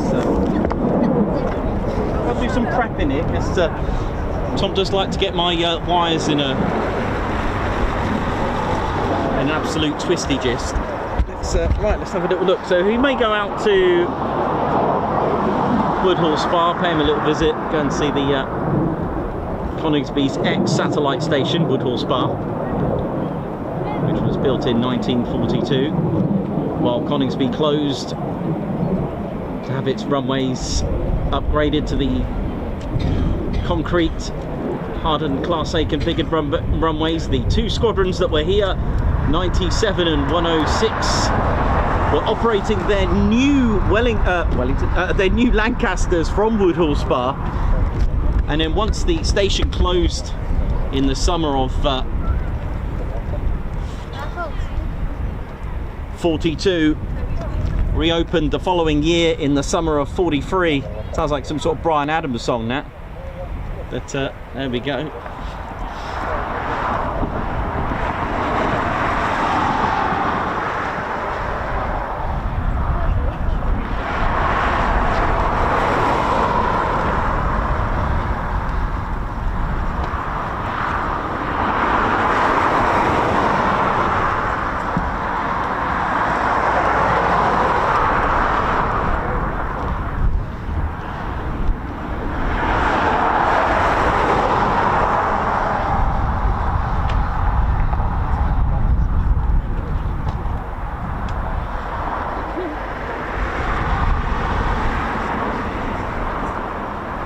So we'll probably see this off. I'm not sure if they're gonna.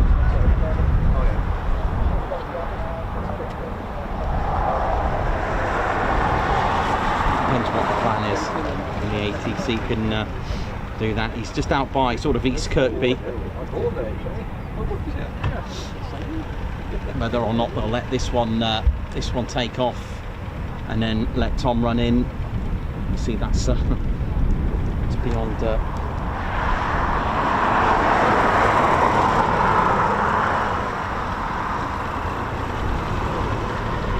Shall see. The EJ200 weighs about 1,000 kilos, so about a ton. It's got a 3-stage fan with a 5-stage high-pressure compressor. The first 3 stages are blisks, and then the first 3 stages of the high-pressure compressor of the 5 are actually blisks, and then the remaining 2 are the disc and blade traditional style compressor. compresses the air 28 to 1. On its three-stage low pressure, it's at 4.2 to 1. So just to maximise that compression, so it's nice and low first, and then working its way. Which I'll give you a little tour of the Typhoon's EJ200 engine in just a mo. Quite nice to show you the power and the demonstration by Tom's display. I believe he's dedicated a manoeuvre to his stepson, I think, Ruben. I think he's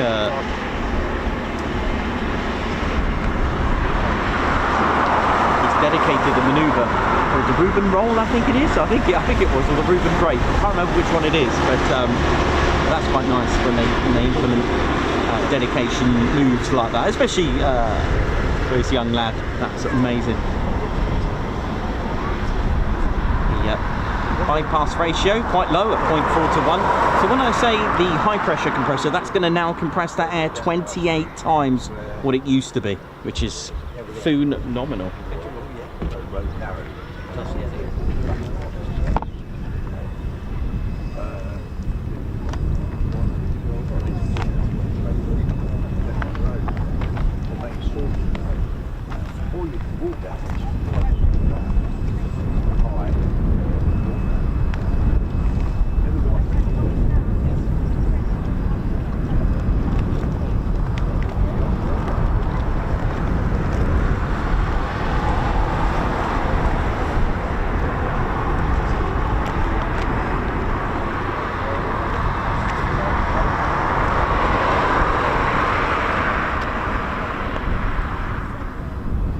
Sorry, 26 to 1. Sorry, 26. So if it was 1 bar of pressure, it's now 26 bars of pressure. Sorry, not 20. I was thinking of something else.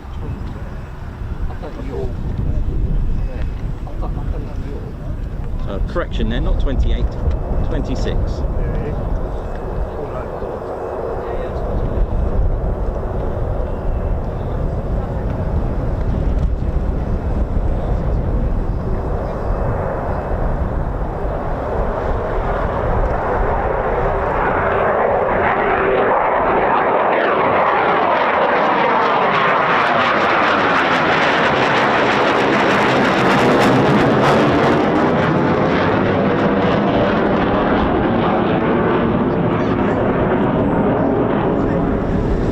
Tom.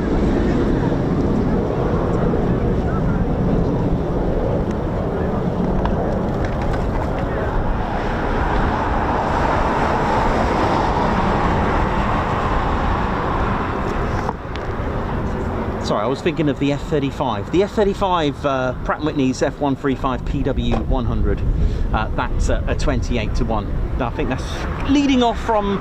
I still haven't, you know, got over Marham yet.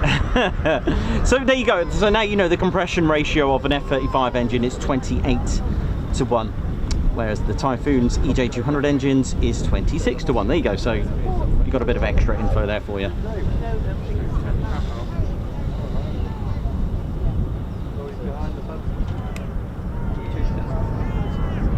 So Dragon 01 call sign for this year.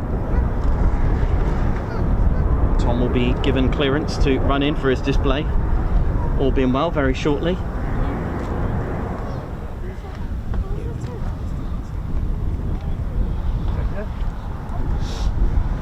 He'll be running in from this direction.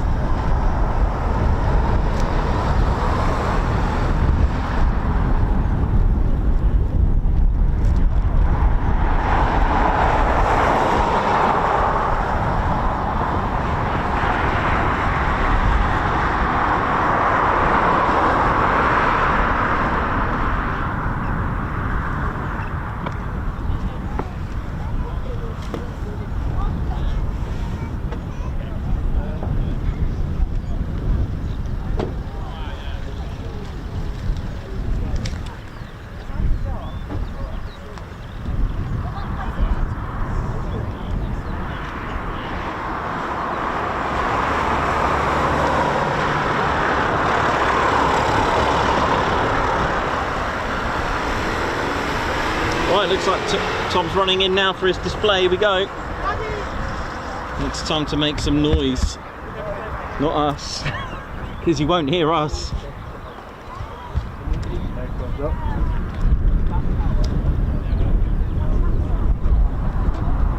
Oh, that's very low. Oh, you're right, man.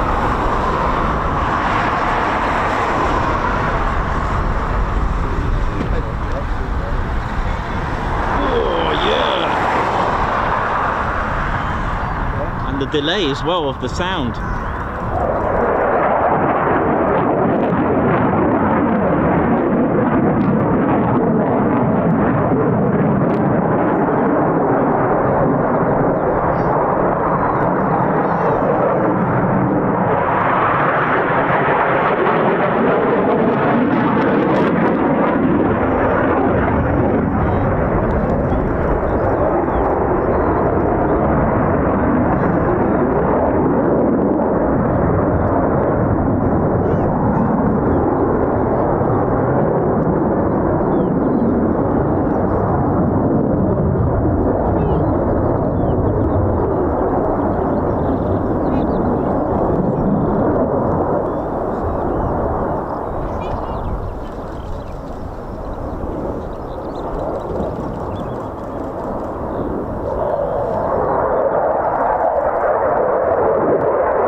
bear in mind these are practice displays.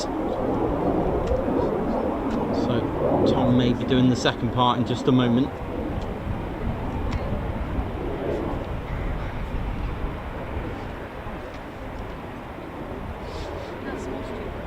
Which I've seen this before. He'll go out and then run back in and carry on with the second half or the remaining last section of the sequence.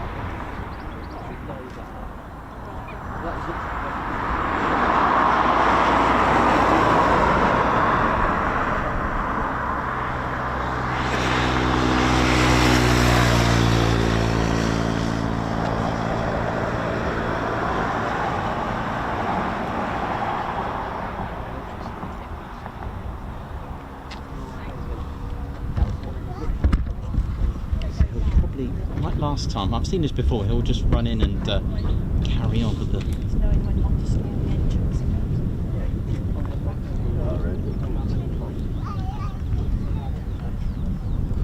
Is she alright?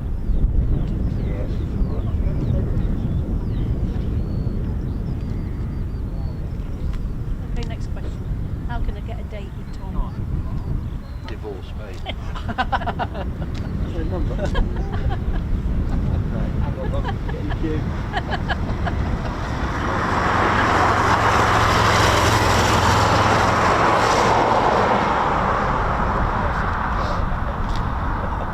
No, she's dogs sitting. Grandkids today.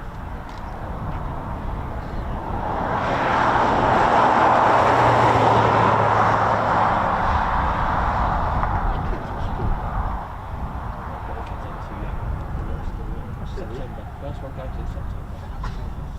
There's kids around here as well. When the kids here, Okay, here he goes.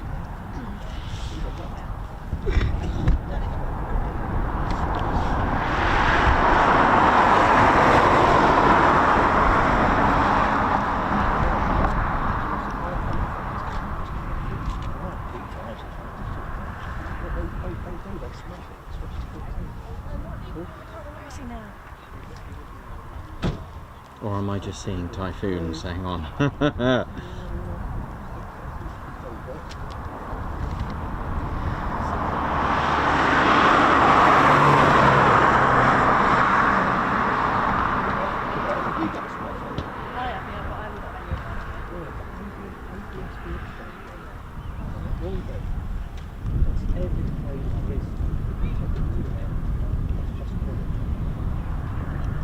Oh, no, it's coming back to I'm land. not going to do it because it's just too addictive.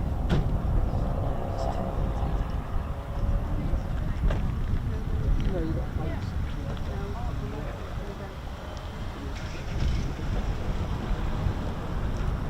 I'm trying desperately to hold it back out.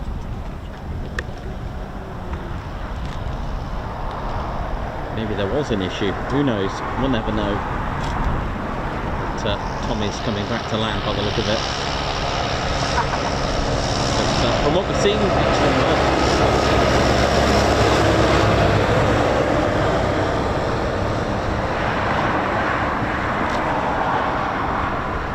I mean, on the show we didn't exactly have the most smoothest start, did we? Put it that way. So that kind of set up the whole trend for the day, didn't it?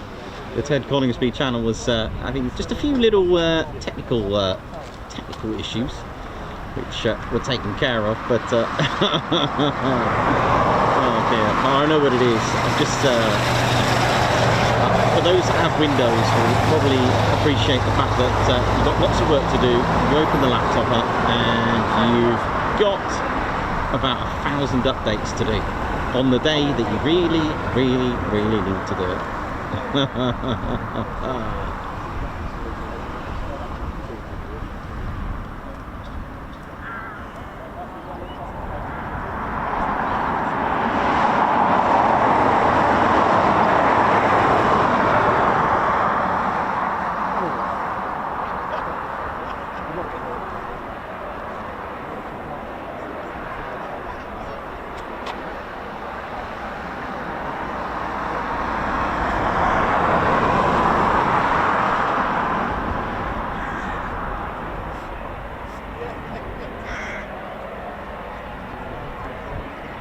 Well,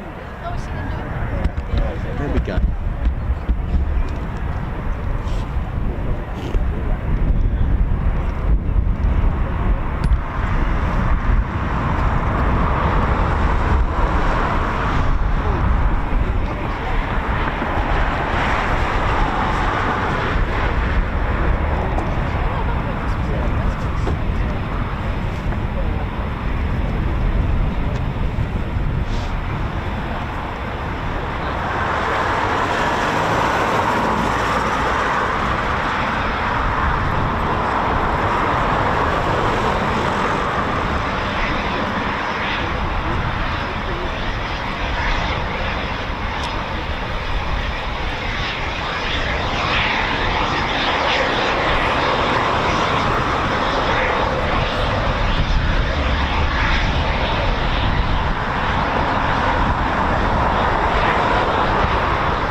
Well, you know, even when things don't quite go the right way, he's still just happy and professional enough to, and humble, to give everyone an air brake wave there. I think that's just a smashing thing to do. As frustration as, well, I think it, unless that's all he was required to do, I have no idea. I don't really know what else goes into this workup and practicing side of things, unless the aircraft did genuinely have some sort of issue. Obviously it wasn't a full display, we can see that, we could tell, but no worries, hope all is good anyway.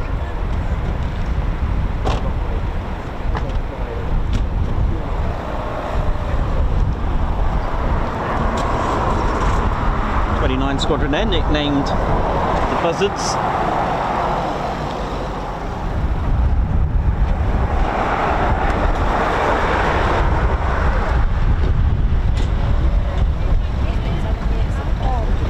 Well, some lovely words from all of you there, nice one, well done.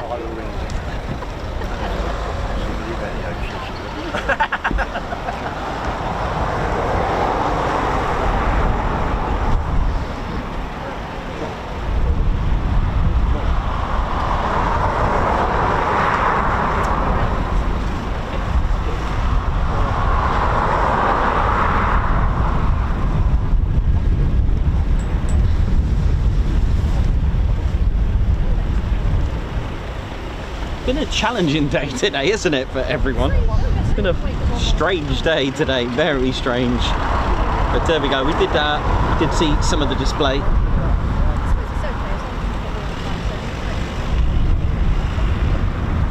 So how are we all doing?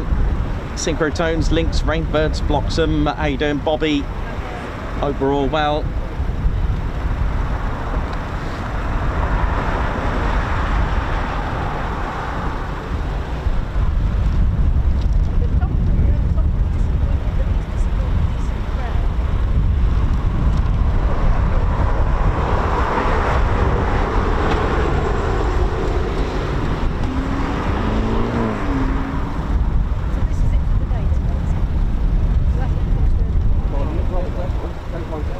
Yeah.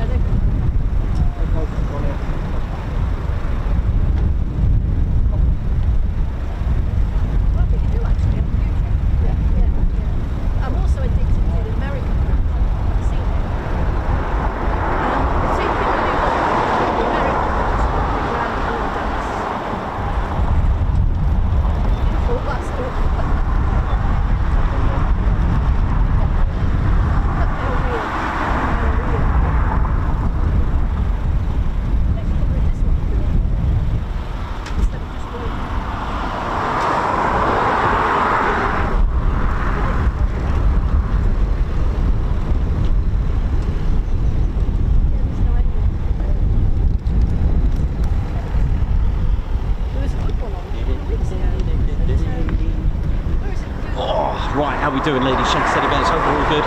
So we've got 4 airborne and 1 from 41, right? So we've got 5 airborne then.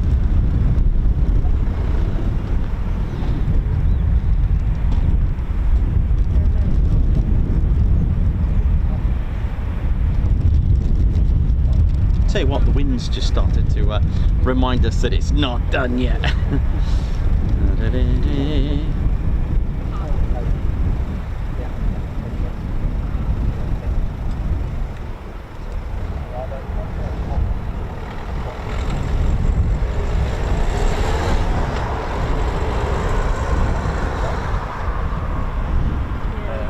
So welcome to the show, ladies, gents, and teddy bears. Hope we're all good and well. And, let's have a little look about the Typhoon's engine, shall we? Let's have a closer inspection. Yeah. I might need a peg. I know, probably thinking a peg. Here's our, oh, maybe not that close.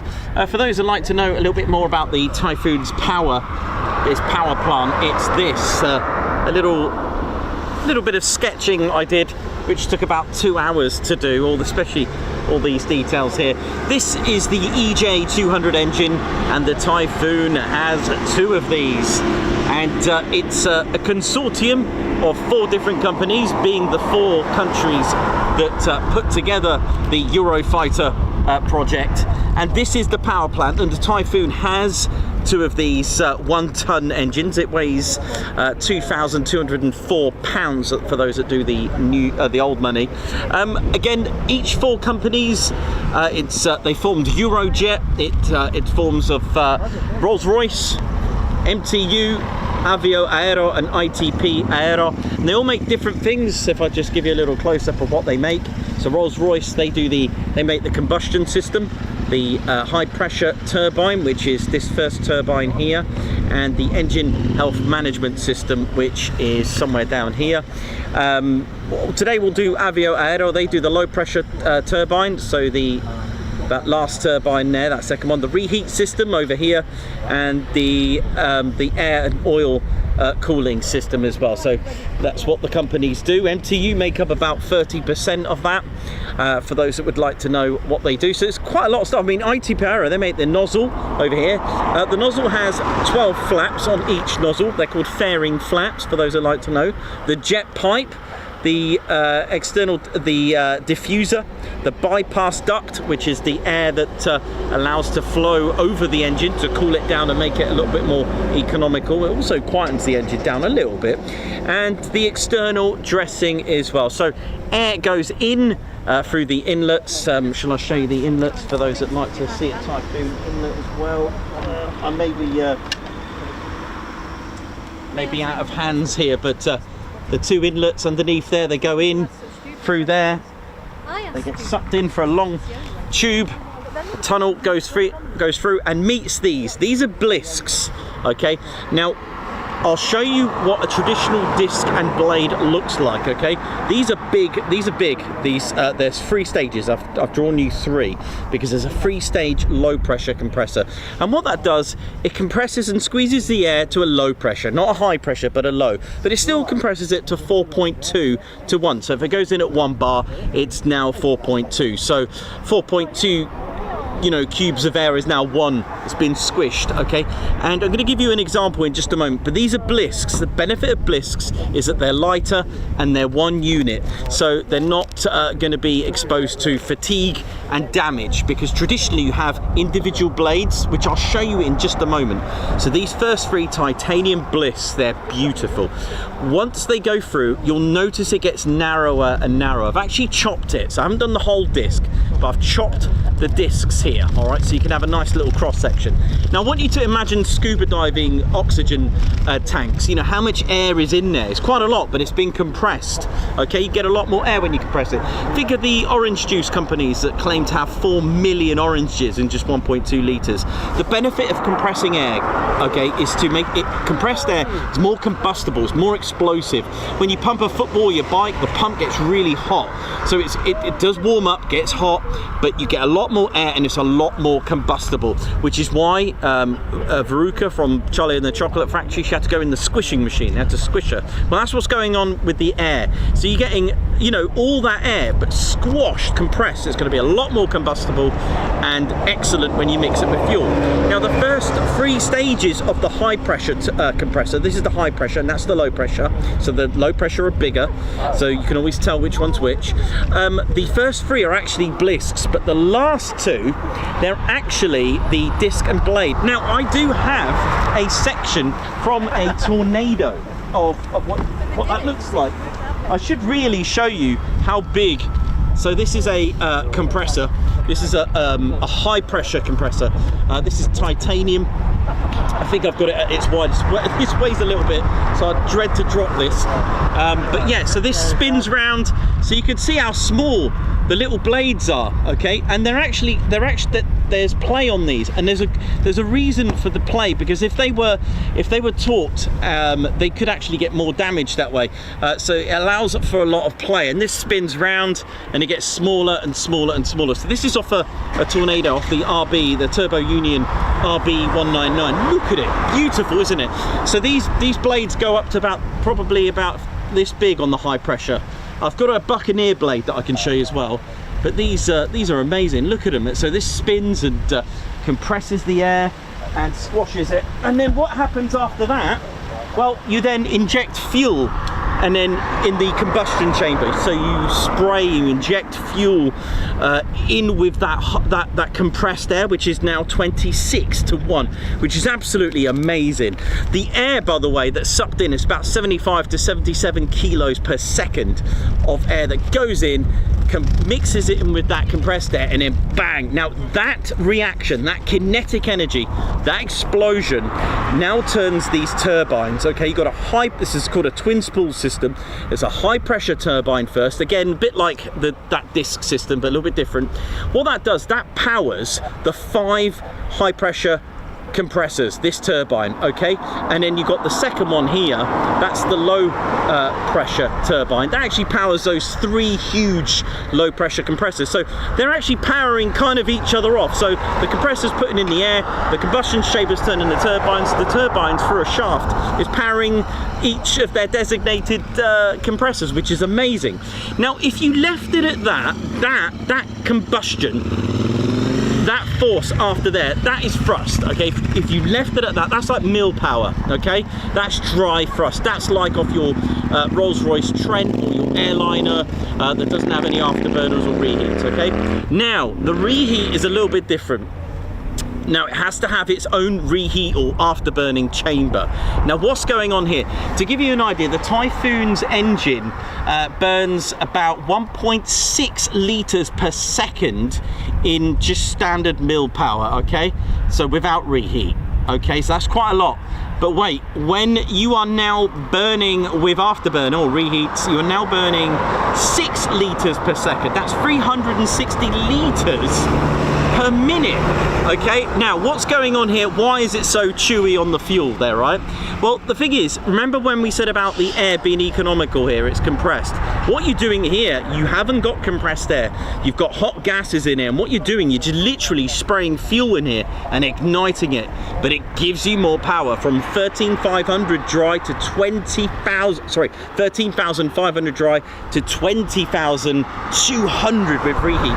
You're going up from something like 50,000 horsepower to 75,000 horsepower. It's a 30% increase in horsepower if you're going to put it like that, but it is a massive amount of additional power, like almost like 6,700 pounds more power, and it gives you that. And the Typhoon's engines can super cruise. What's the benefit of that? Super cruise means that you can go supersonic. I think Mach, I can't remember how fast it can go without the afterburn. Is it 1.5 Mach or 1.2 at a certain, I think it's sea level or something like that. That one I just need to learn that one because it does make a difference of your altitude, okay? But you're talking super cruise saves you fuel because you can go supersonic, and without the use of afterburner. Afterburner, reheat, they mean the same thing. If you think about it, they're two words. Reheat, you're reheating something because you're spraying fuel and heating it up again. Or afterburner, you're burning something after. And that gives you more power, but it burns more fuel. Okay, you're looking at just under 4 meters for the whole thing. That's 13 feet. Bypass ratio at 0.4, so it's got a low bypass. It's an excellent engine, really is. And marrying that up with a lightweight frame, it's unbelievable. Now, when you're using all that afterburner, and your engine's going to need to cool down, so in Tom's display, and that's where this kicks in. This is the RAM heat exchanger. This is like an inlet to cool down the engines on excess amount of reheat's been used. So it's quite an amazing system. There's our fairing flaps. They're hydraulic nozzles, which means it doesn't make any fweep or any noise. Plus, even if it did, or even if it does, you're not going to hear it with those engines at all. But absolutely an amazing engine. And these are the Typhoon's 4 planes here, which allows it to be so maneuverable, which is what you need in combat. Okay, but again, you know, like I've mentioned before, aerial combat, you know, it's not a thing of the past. Pilots still need to learn it. It's becoming rarer and rarer in some cases, but they still need to learn it, because there will be the times, there will be times you will be detected and you're going to need to engage in close aerial combat, BFM, etc. There we go. Look at that moody cloud over there, just reminding me of things, you know, just because it's sunny. Where's Gooch gone? Gooch has gone.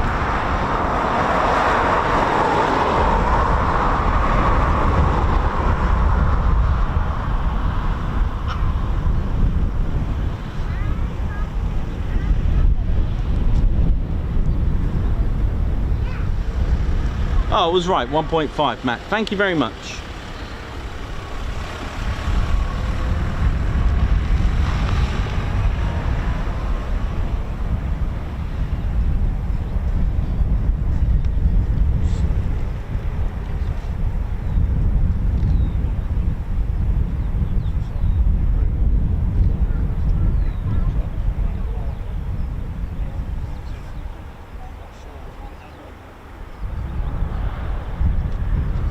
Right, I hope we're all good and well, ladies, gents and teddy bears. Welcome to our Friday show.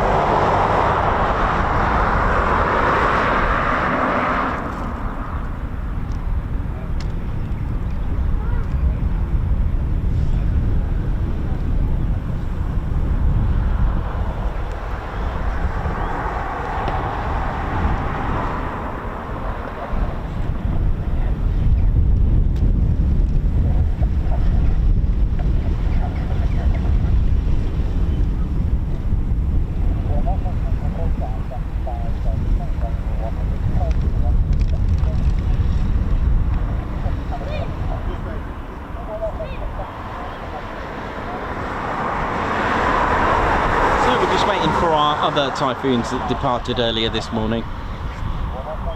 Doing there. No, the others are not back yet. Only Tom has come back. We've still got Foons out there.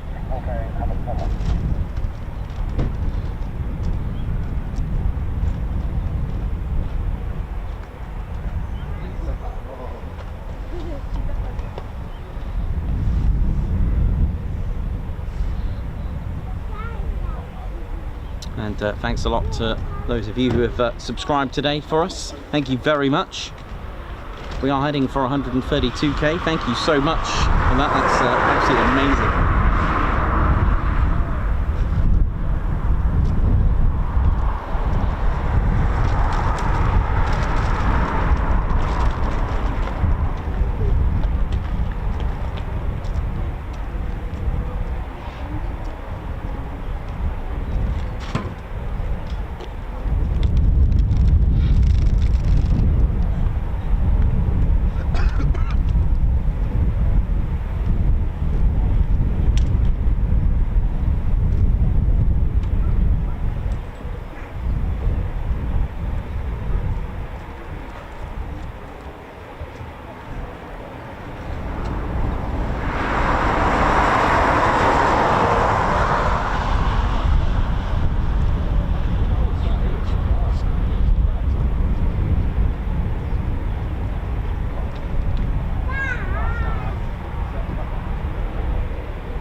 do have a Typhoon as its engines running, a 41 Squadron.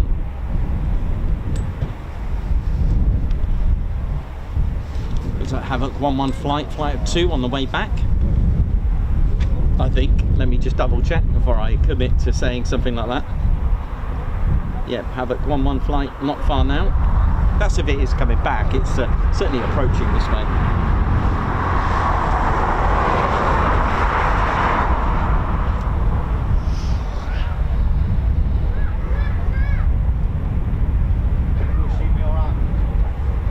Yeah, and actually, for those that have done an update on their iPhone or any Apple devices, the emojis are a little bit, well, what's the word? A bit of stealth at the moment. Don't know what that is. So if you've done the update, you'll notice it must be an Apple issue. Talking with YouTube and Google equipment. So yeah, unfortunately, that's yeah.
Hey, you're on, man. Oh, nice. I was just about to give you some dough for that. Yeah, he does. Yeah, I like it.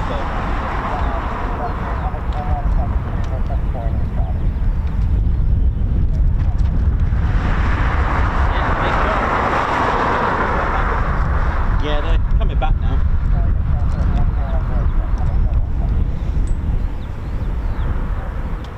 Havoc 1-1 flight of 2. Joining with Charlie. There is also a point Charlie here as well, by the way.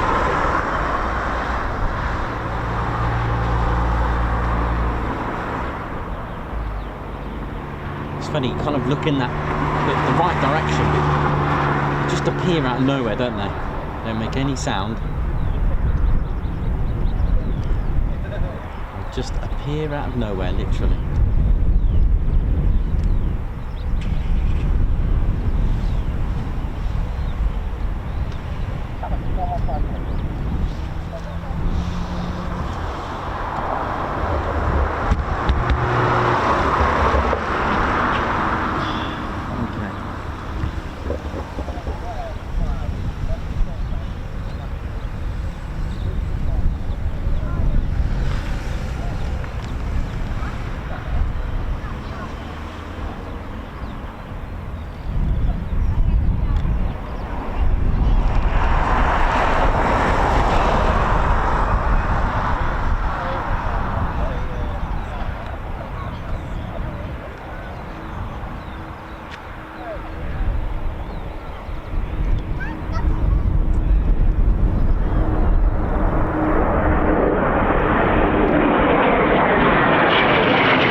touch and go.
So the benefit of touch and goes and low approaches, go arounds, etc.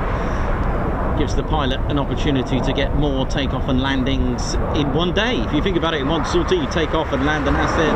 This will give you the experience. Plus, you'll also be able to make sure that you're tipped off in quick reactions in case there's an emergency, just like that on the runway. A vehicle, an animal, a plane, tyre popping from the previous aircraft, and a quick go around, birds, anything like that. The pilot will just kick in that training just like that, and when you're at military level, that's something else.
Look at this, aerobraking at its finest. Look at this.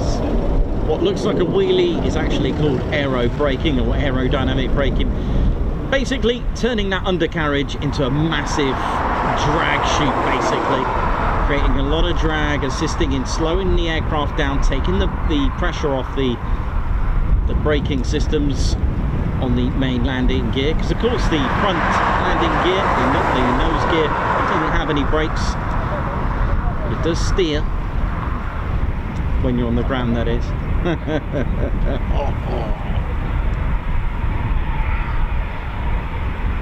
A bit like when we were kids, opening our jackets, turning them into like parachutes in strong winds, creating drag and just slowing the aircraft down. Even the foreplanes, they go in the downward position just to add a bit more drag, look, and then they'll just level out in about 5, 4, 3, 2, 1.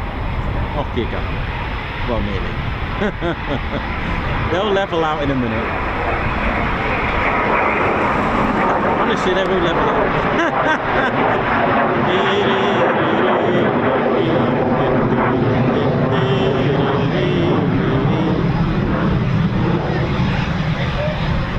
Obviously really wants to show off aerobraking, look. And it's there you go. On shutdown as well, it will be in that position, on the downwards position on shutdown. So over here, Typhoon parked up over there. We'll have its, I don't know if you can see it with the, can't see it with the ladders there, look. They're in the downward position there now.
There we go.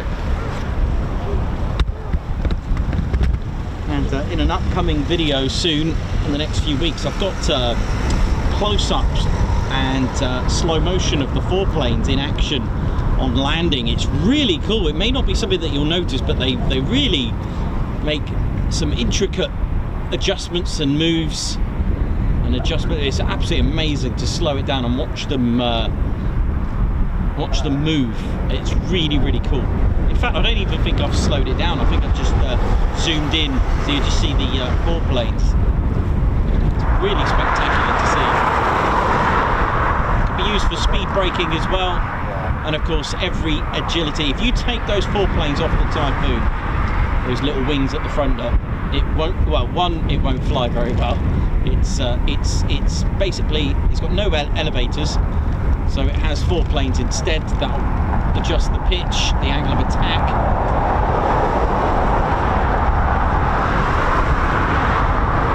And also assists in manoeuvring some amazing manoeuvres with the assisted with the FCS, the flight control system, the quadruplex computer system by Leonardo.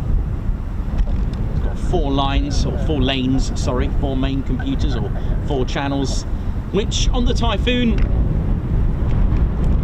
it manages 70 computers on board, which are allocated to control certain aspects. It does have a safe mode. You can lose a whole lane of off computers, like, so basically 25%. It'll still get you home. Will it start back up again? Absolutely not. Computer says no, you're going to need to fix it, but it will get you back. The Tornado had a system in place as well. Should the flight control system fail, it will take over and go into like a manual electronic system where it will be able, you'll still be able to do it, but manually.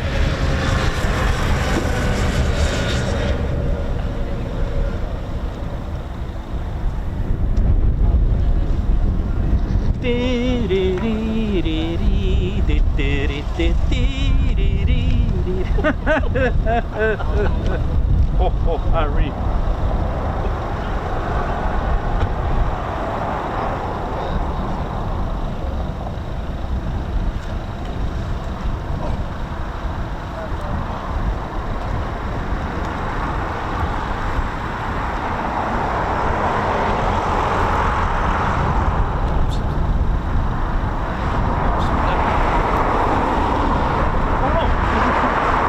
Thanks, man. Thank you very much. I hope it hasn't been there for ages. Thank you.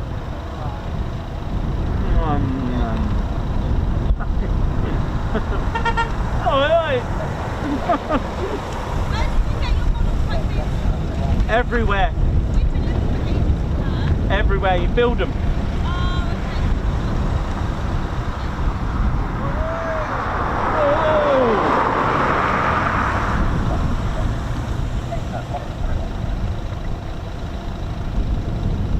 Yeah, you just glue them together. Yeah, man, what's going on? Whew.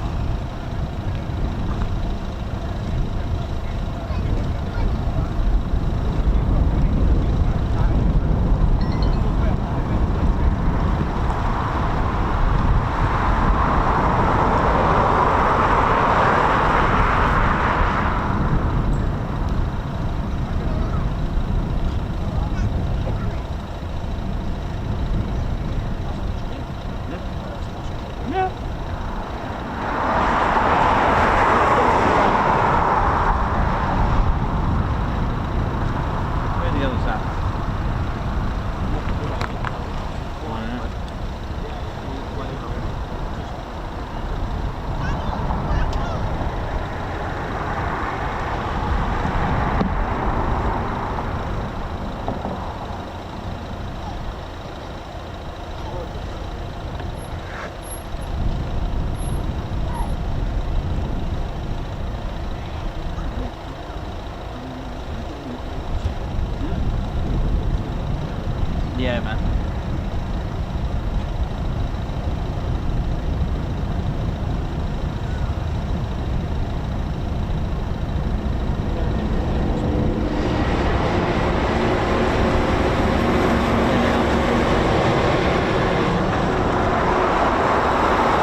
then you've got the hard stands just to your 3 o'clock. Yeah, yeah. And then over there as well. I wonder what that was.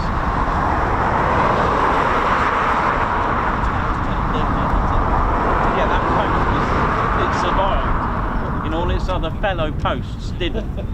But that one, they kept it. I wonder what stories it's got. How many people have walked into it? Hence, it's got a little dip there, innit? Look, where the knee went in, look. It's got some sort of bolt on there or a hinge. Yeah, can you see that?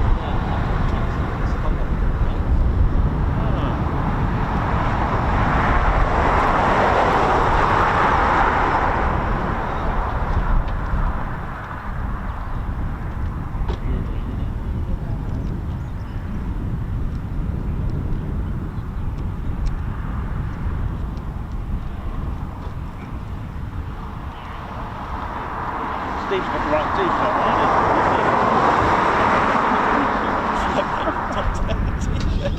What's this? That's a classic. What you're wearing is a classic. He has got the classic. I've got one side. He's got a fighter squadron as well. Really? So nice. Yeah, he's a bit of a legend. Oh, we like him. Well, back in Range Rover. Oh, he's got some big.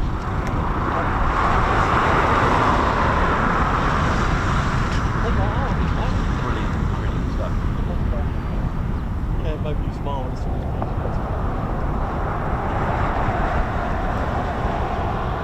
Those bags. Sorry? Been noted. Those bags. Get a lot of it from natural right there.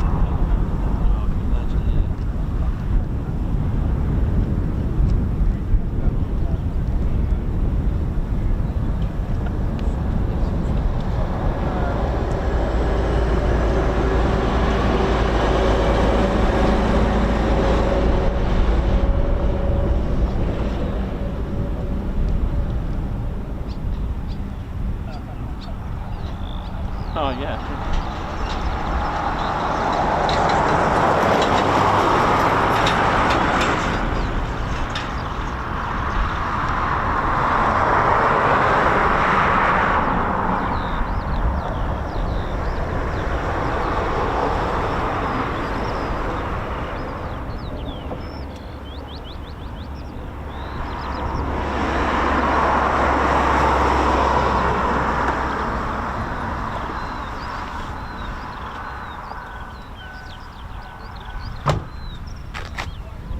What do you reckon then? What's the analysis say from the gooch? definitely been a great place. Yeah. Hey man, how you doing? All right? I'll see how I feel.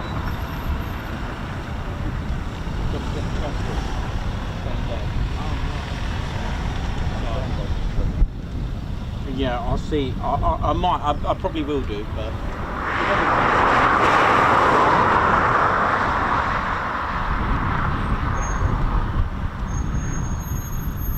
Which one?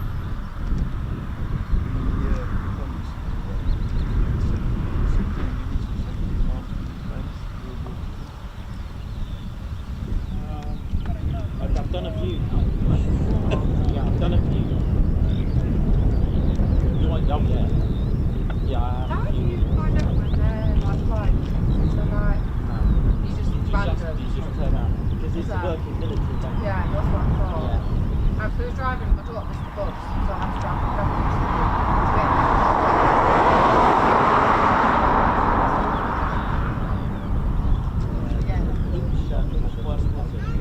yeah. Well, so,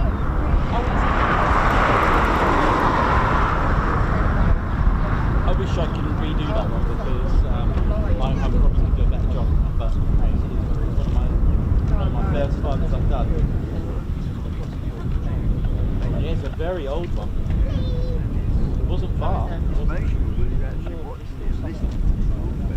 Yeah, the Wellington one is probably the one that really got me. One at Bracken Beacon. so it's just kind of like drive on it. Yeah.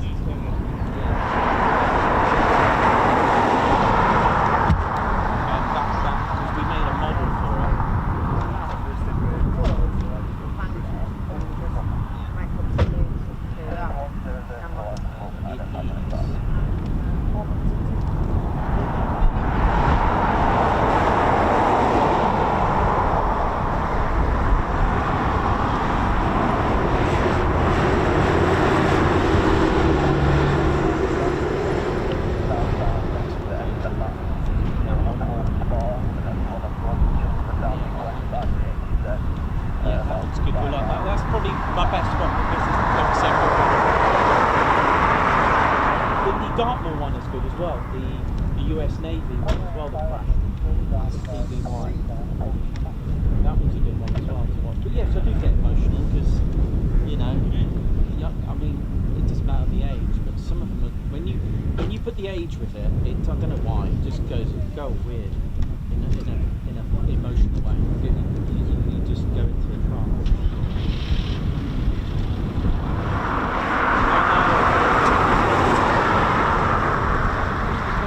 Yeah, Christmas. They were supposed to go away for Christmas. That was it. They were due They to were go due away to the go, next yeah. week. They had their wages in there as well. And the wedding ring was found well, obviously the Michael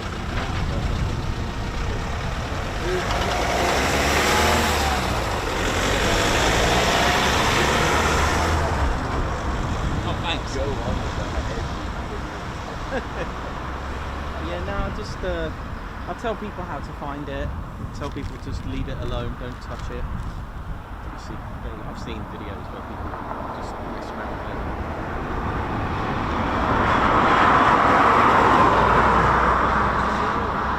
Yeah, it's the same thing as well. It's like someone's ashes are in it, like literally.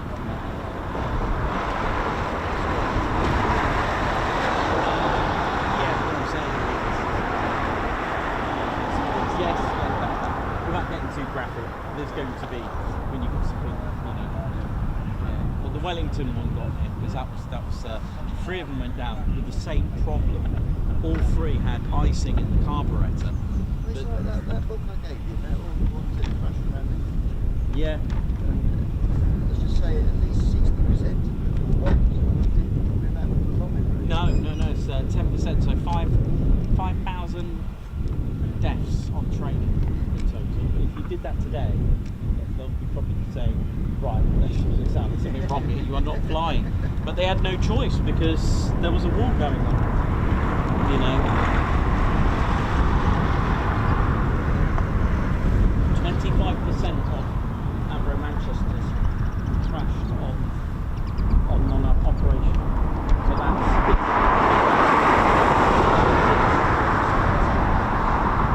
Yeah, so in training command, over 5,500 deaths on training in training command. Of the, you know, it's ridiculous, isn't it? Yes, that is a big story. I wish I could meet that pilot and talk to him. That'll be a story to tell. I always remember kids planes that were around in my days, but Arguses. Oh yeah, the Argus, that's a massive thing, that is. I used to fly it. Arguses, cameras, full communications. Yeah. The Arguses.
filmed it. Showed you, didn't it? Well, I'm glad you could laugh about it. That's what I was doing. I was filming it. I thought it'd be a good idea to film them going over me like that. And I went over and crushed his ears. He was filming it, and then he suddenly. Hang on. Yeah, he filmed his own demise. Did you not plan to break your hip? No? Mate, and I've seen you doing that something. Yeah, I know, because if it does just happen like that, I know. I better make sure I've had calcium in it. Yeah, true story. One of our spotters down here was filming at Waddington, the Red Arrows, and his hip decided to fracture. Ouch.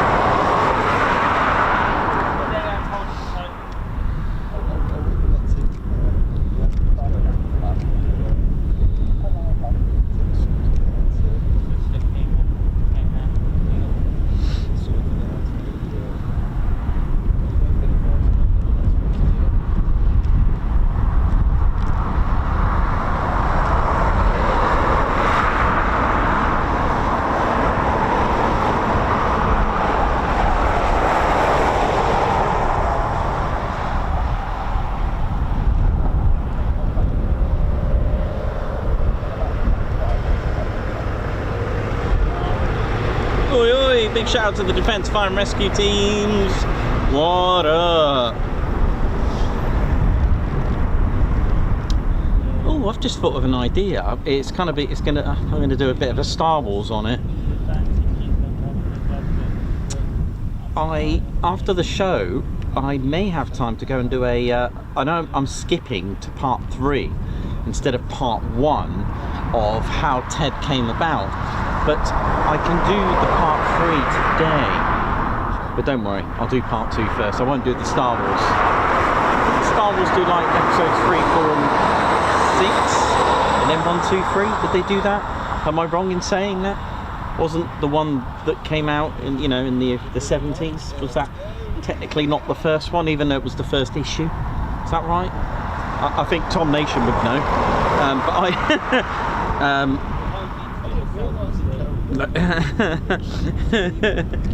Yeah.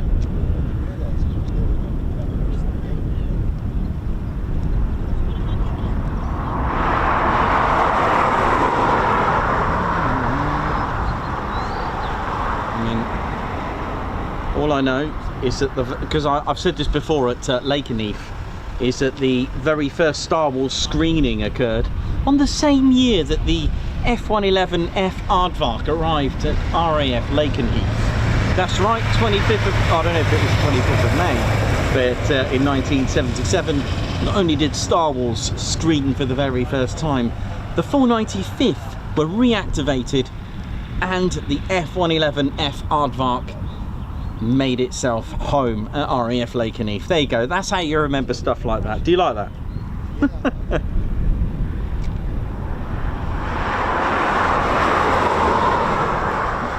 Mark Dudley, Dieter, Davey, Simon Watchorn. Oh yeah! Dieter, how you doing?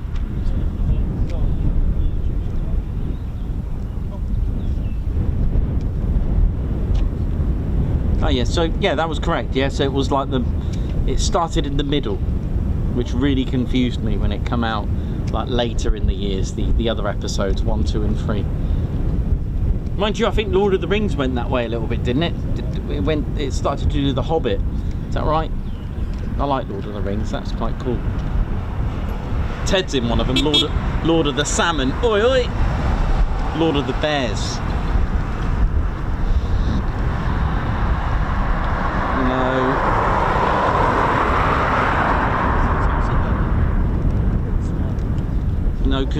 No, because Star Wars come out on the 25th of May. It didn't come out on the 4th. Cheers. See you later.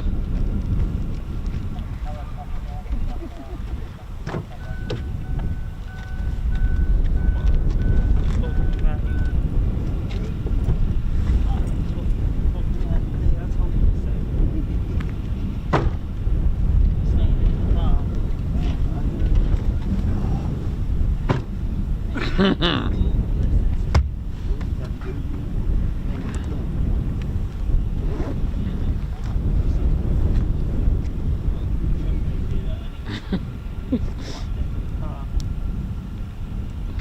the F111F aardvark came out at Lakenheath on May the 4th.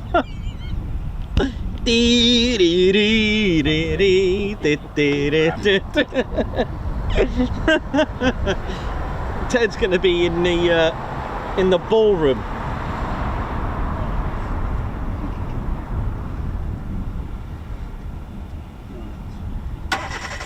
Yeah, it's 25th of May is Star Wars Day, and sorry, but 4th is spelled F-O-R-T-H. Or F-O... Sorry, F-O-U-R. Yeah, whatever, I'm going home now. I'm done. I'm done. Sure, you shut up. I'm going to have to get Wingy. Shut up, yeah, shut up.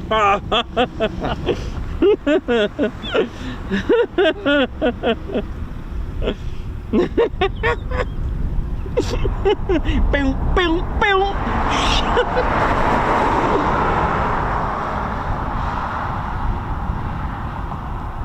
One bear to rule them all. Okay, I'm in one of my silly moods now. That's done it now. That's done it. That's done it. Oh dear. Oh, crunch. Oh dear. Oh, that is, oh gosh. Careful.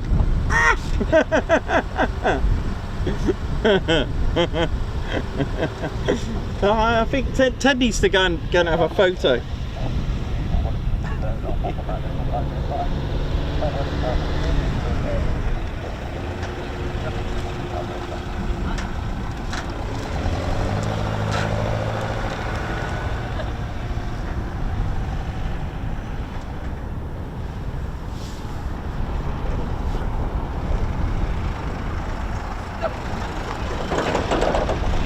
What's going on here?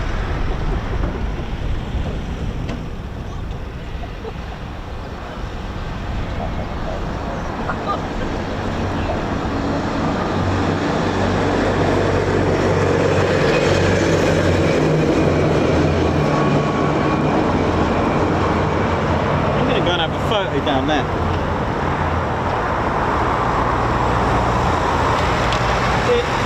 Everyone's cars are falling apart. I'm going to get thrown off here by people here now. Excuse me. Sorry, hello. Sorry. I won't get you in, but do you mind if Ted has a photo with you?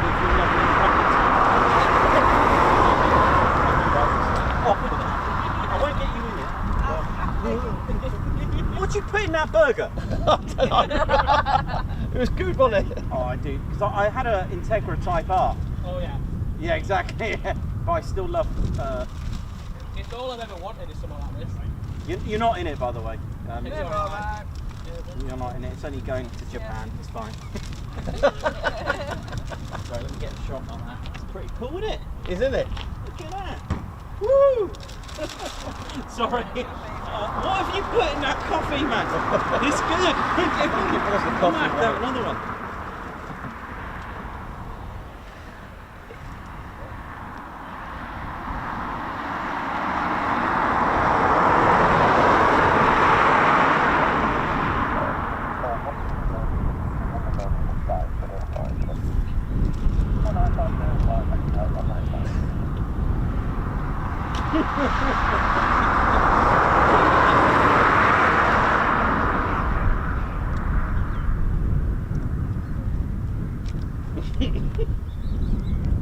Oh yeah, what's that as well? What does what's DWB do?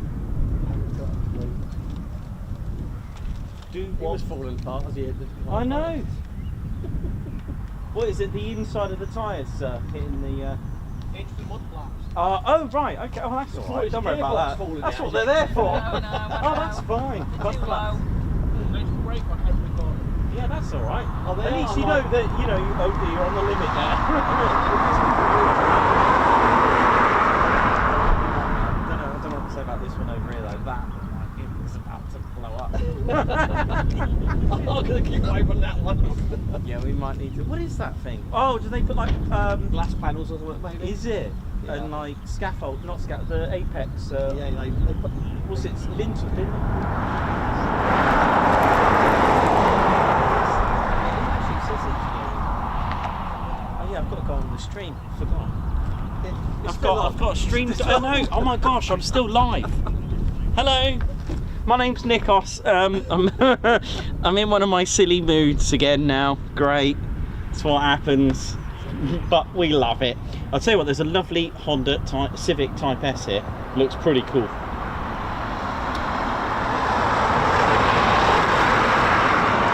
But don't worry, you're not. I haven't put you on there. Don't worry.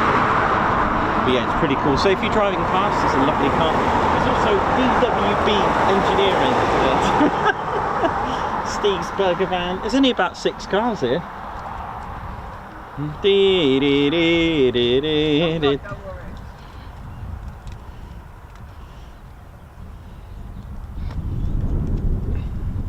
Right, what are we doing?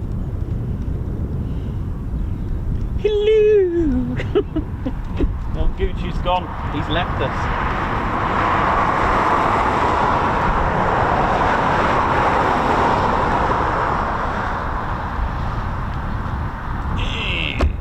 Right, let's see what's going on in here. What's going on?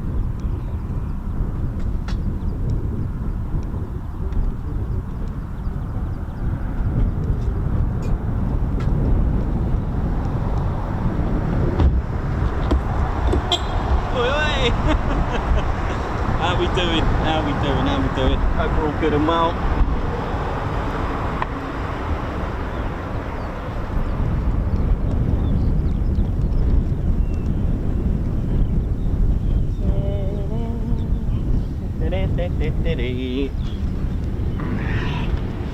How we doing, ladies, gents, teddy bears? Hope we're all good. Big shout out to the Bowsers. Hello, Wingy here. Yes, yes. How are you? Yes. Oh look. Hello there. How are you? And interact with the peoples. Yes. Look at this. Beautiful. Yeah, I used to be a wing commander, you know. Yes. Yeah. Along many roles. Yes. I auditioned for Rainbow for Zippy as well. Yes. Oh, Jeffrey. Careful there. You knocked me whiskers off. Going that speed. Terrible. What are you doing? Are you filming me? We'll make sure you get my third side. Yes, go out up, behave.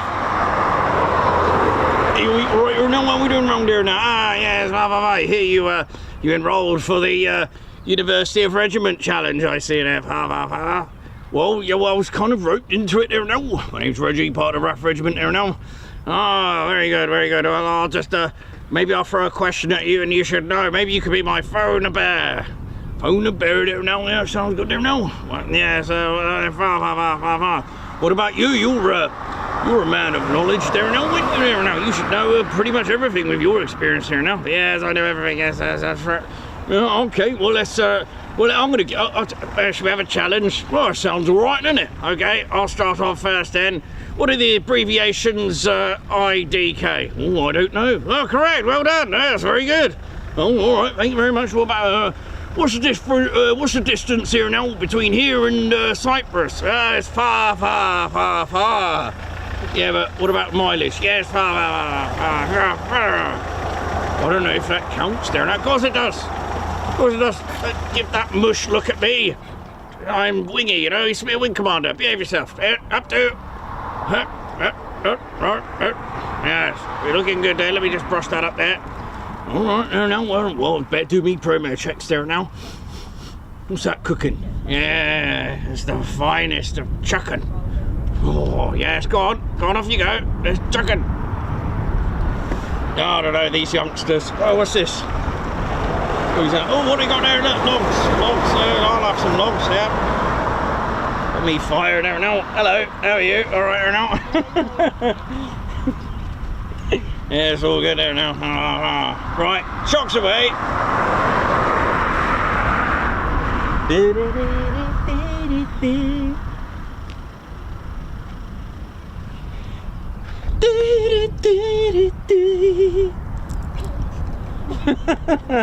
You finished what you were doing. You alright there? How you doing? Okay, Yeah, yeah. not bad yourself. Yeah, I'm very good. The partner said, keep up your good work. Thank you very much. His sister watches you from Chesterfield. Oh right, oh Chesterfield. Yeah. Ah, cool. Derbyshire. Yeah. Cool. Yeah, nice. Nice part of the world. It's alright. We both grew up there. Oh, did you? Oh, we live at lovely. Wingy. Oh, that's good. Now we live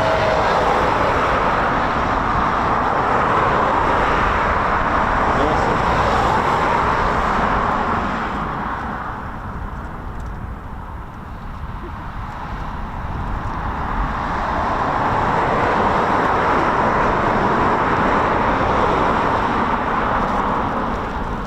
Got a bag of skips? I'm alright though, thank you. I've just had a burger, but thank you very much.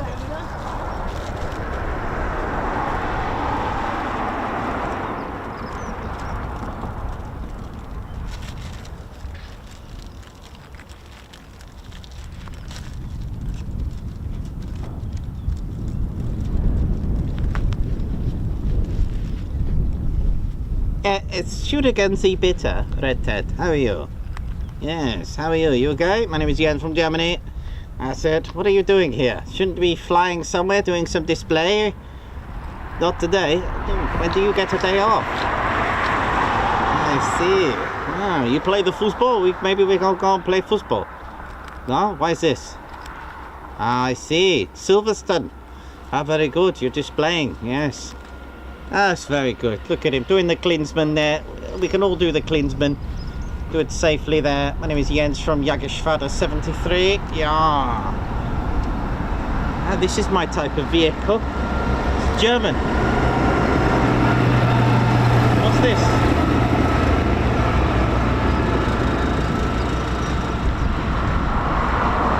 Ah, Bundeswehr. Ah, okay. Have a good weekend.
Guten Tag again. I see a person playing with the football over here.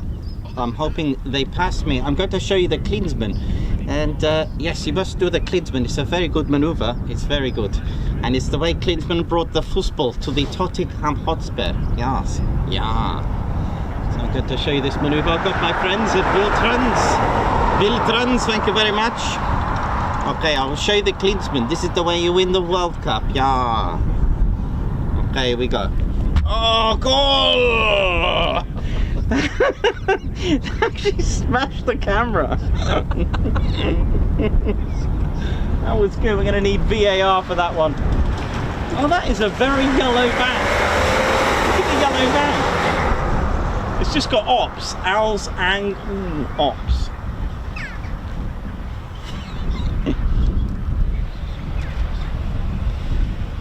That was a good manoeuvre there, Jens. Nearly called him Jürgen then.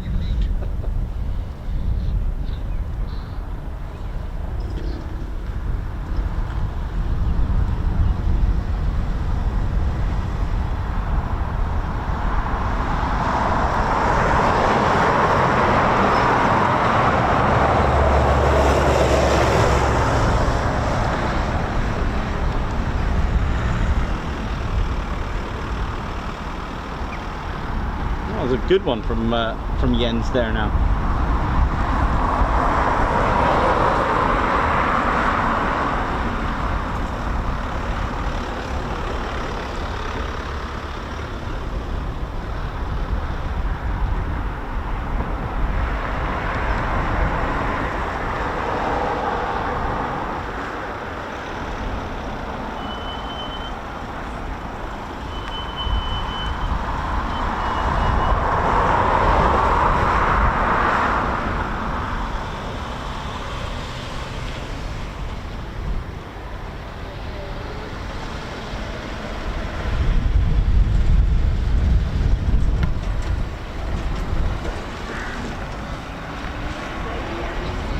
Off to bring some normality to the show. Here comes our squadron leader, Ted. Ted, you're on there, mate. Yeah. Ding, ding, ding. Shh. Ted's just getting ready really for the weekend. It's always good for the Friday. Although next weekend, don't forget, we are live, all being well, at Cosford Air Show. Their official broadcast live streamer at the Royal Air Force's own Cosford Air Show 2026. I am looking forward to that as well. Saturday there could be a stream, just depends on the weather. I don't really want to get the kit all trashed the day before, but so next week I'll see what I can do. I've got to fit in some midweek days off, unfortunately for me, because I just like doing. I get agitated when I'm not doing anything. I'm one of those. Yeah, I'm one of those. Yeah, I'm one of them. But there we go.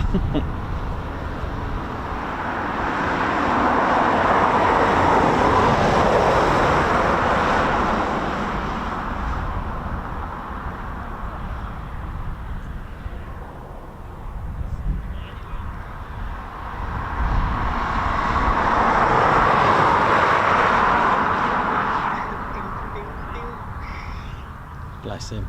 Good old Ted there. I'll tell you what, I haven't even been on the show today. Just hasn't been. It's been a funny week this week, hasn't it? It's been a, a bit of a funny one, but we got there in the end. A lot of bad weather, a lot of rain. We've had quite a bit of rain on us. How we doing? My name's Nikos. I'm your cameraman and commentator. I am in one of my silly moods, unfortunately. I get them. I don't know why. It's just where I've always been, but it's all good. I haven't done that manoeuvre in a long time. But there we go. I hope we're all good, and I hope you all have a cracker of a weekend. I hope you're all good and well. And yeah, we got to see a little bit of Tom. We got the fly pass was great. When was it? Tuesday. And I can't even remember where we went Monday. I think Mildenhall, wasn't it? With the with those crosswind departures, that was pretty cool. And then that shot, the water shot with the two KC-135s was a banger. But yeah, looking forward to this, and looking forward to next week, just to see what the week brings, and just go with it. For those that are new and enjoying the show as well, for those that are new to the whole plane spotting, don't forget, when you come to view military aircraft, especially, it is a working military station. There are rules and regs, but the point is, remember that there are no times publicised. Not everyone knows this. I get that. You know, you're coming along, you see stuff. What's going on? This is the world of plane spotting in military aviation. It is a working base, and you literally enjoy them working. You enjoy what they do. But remember one thing, ladies, gents, teddy bears, is the fact that their main role, whether it is the flying part or whether it is on the ground, whether it's ATC, whether it's regiment, RAF police, the mechanics, all aspects, there is one goal, and that is to protect UK airspace, the whole thing as a whole. It's not just the flying that takes care of UK airspace. There's also those at Bulmer, those at RAF High Wycombe, Swanwick, looking out for gnats, the all the traffic control, looking out with the radar, looking out on their CRCs, looking out on a broader scale of things, getting ready to make that call, because that's what it is. This is a quick reaction alert station. There's here, and of course this is QRA station number 2 south, and we got one in the north in Scotland, Lossiemouth. That's number 1. Again, nice to have them, you know, far apart. There is a version in America. They're called NORAD. America's a larger country than Britain, so they've got 5, I think, 5 NORAD. It comprises of 5 QRA areas, so to speak. A little bit different, but it's the same sort of thing. But yeah, we have 2. There is a third, you may have heard of it, RAF Mount Pleasant, of course, the Falklands, with 4 of our Typhoons looking after the British islands of the Falklands, and they're actually named Charity, Faith, Hope and Desperation. It's a bit of history. It's 1435 flight. There's a lot of history with that 1435 flight. Look it up. It's amazing to learn.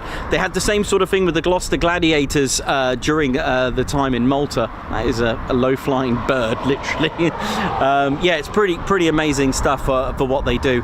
And again, at the end of the day, this is amazing to have. And, you know, a viewing area as well. You've got to remember that. Don't ever take that for granted. Turn up and hope for the best. That's why it always is. And, you know, if you get asked that, pass it on, because not many people know. You know, some people think there's going to be like a timetable. You can't do that for security reasons. You know, there's lots of things. There's a red and white fence you can't go up to. Just stay away from that when it's active. Of course, if you're going to just drive through, there are lights.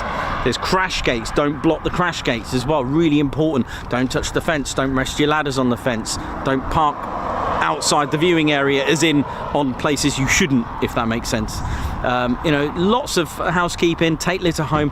And another thing that's popped up as well, bless them, there's ducks here. Please don't feed. And there's signs at Waddington I've seen, please don't feed the birds, because that's really going to keep them here.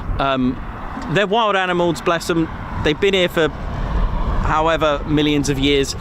I'm sure they'll survive without a bit of food around here, so please don't feed them, because bird strikes are and can be fatal, okay, for both, and we wouldn't want that. So I've noticed the ducks have been hanging around here, so please don't feed them. So we don't really want to do that, and just keep them away. We got the AWC as well doing their thing, but that's inside. But yeah, there we go. Hope we're all good and enjoying the show. We're just going to wait for one more flight of arrivals, and then we'll finish up for the weekend.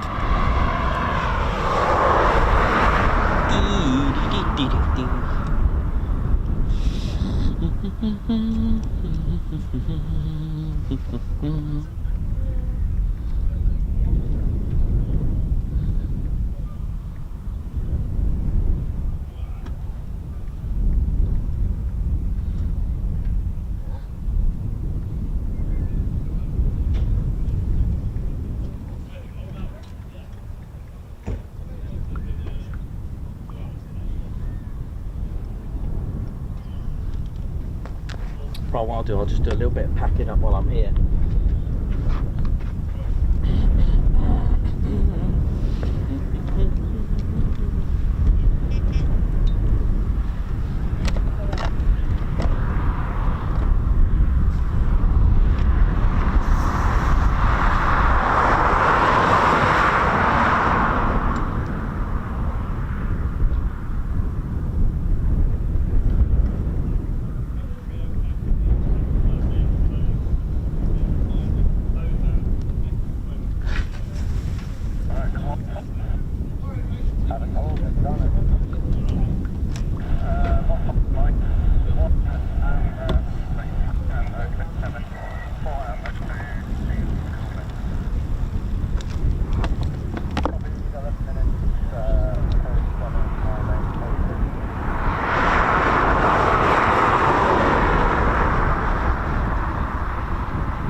Starting to turn in. Yeah, I think Havoc is on its way now. Yeah, no, it's just braking like back towards us now.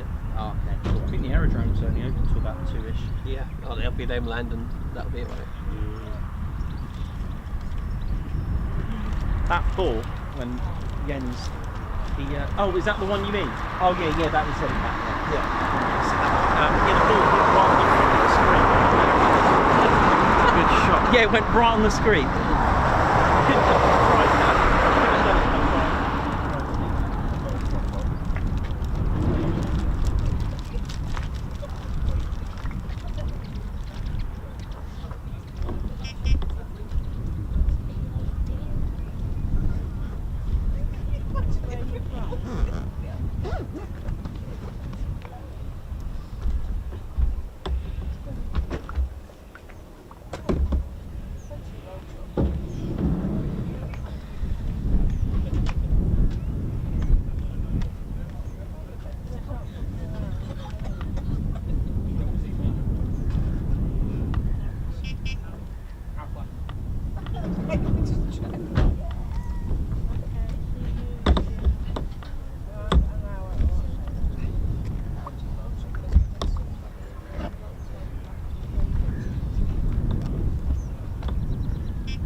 Catch you in a bit.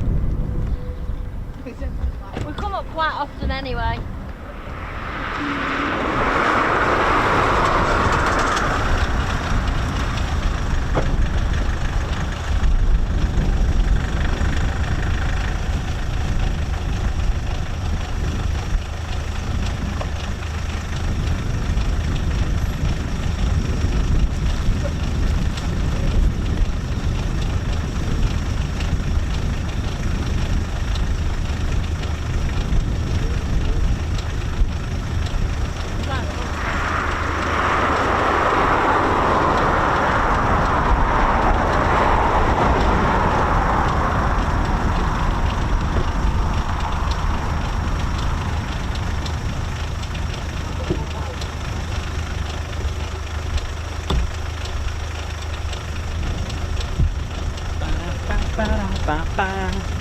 Right, how we doing, ladies and teddy bears? We've got Typhoons on RTD, and it should be just a few minutes, just a few mics.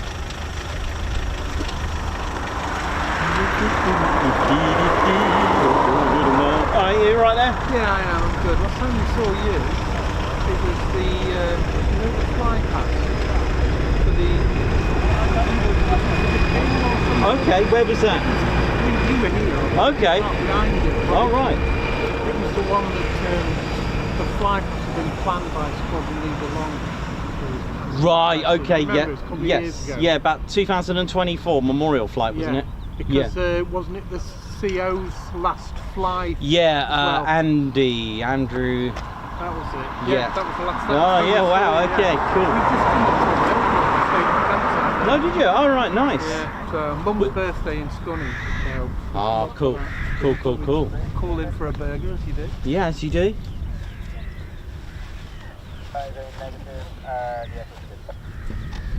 Not long to go.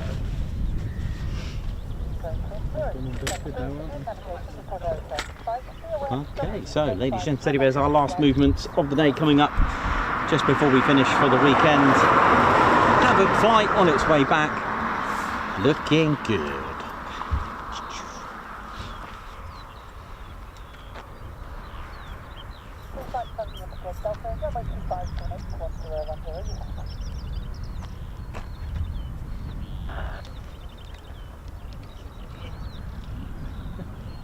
Take care, man. See ya.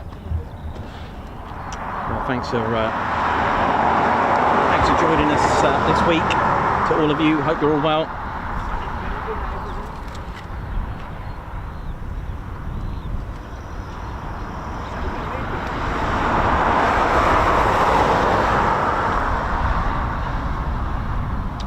looks like 41 Squadron also on its way back. So looks like we've got all 3 returning back. Flight of 2 from Havoc, which is just approaching Sutton-on-Sea, and then you've got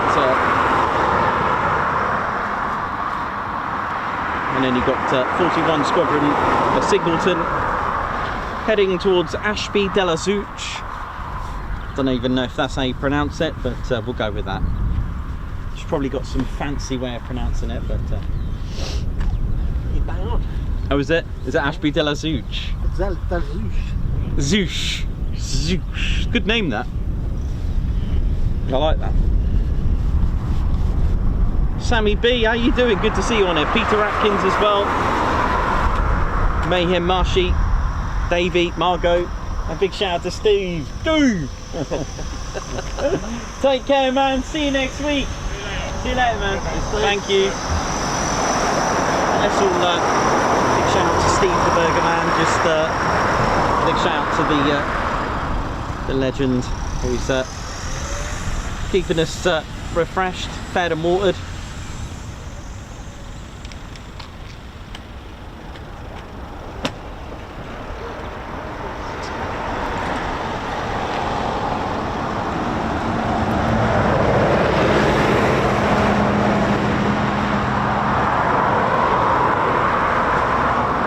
Hang on a minute, so you eat food, you're fed, you have a drink, but you're not drinked, you have to say watered or drank. I told you I'm in one of my silly moods. You know, if you're feeding someone, you don't water someone, you don't actually go, I'm going to water you, you know. I'm not a plant, although my hair, you know, it can look a bit like a palm tree sometimes. You know, especially on windy days. There is that. You've gone for the sunflower approach.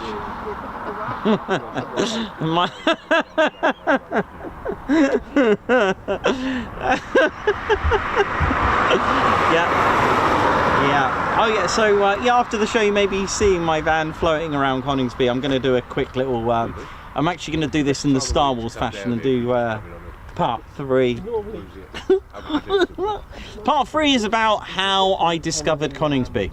All right, that's what part 3 is going to be about. So for those that like to ask about how did Ted start, well, part 1, that is how Ted was found. Okay, that's as far as he goes back. December 2019. I didn't know Ted then, but that's as longest tracing back that we could find is December 2019, and he cost just £1 and a bit of luck. Now part 2 is going to be how I came to, oh here we go, discover him, if that makes sense, how I got to have him in my possession, how I took custody of Ted.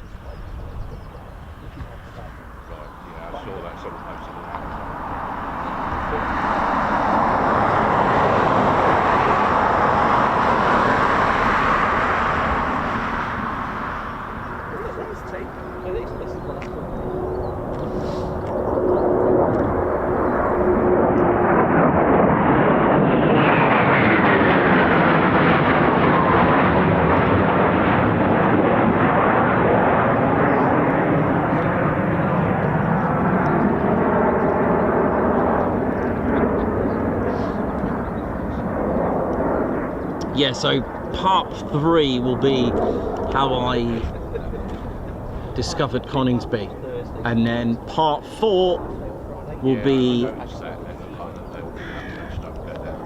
that road over there, the famous video, the first ever video I did of Ted and Coningsby. It wasn't the first ever video though, it was the first video with Ted and a Typhoon.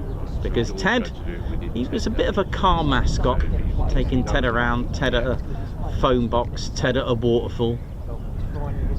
So Ted was a bit of a tourist. It was a bit of a touristic kind of a well-travelled holiday bear. But his main role was a car mascot, would you believe? He's looking at me with one eyebrow perched or raised. Actually, does he have IBAN? I know Wingy does.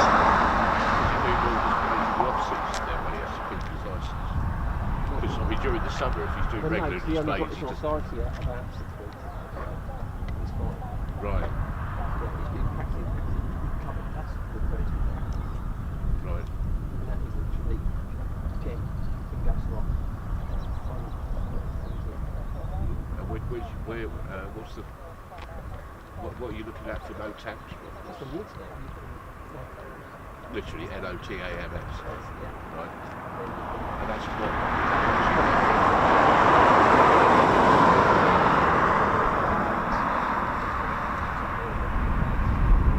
Is that updated daily sort of thing? Literally, having a wee breakfast and look back down into that.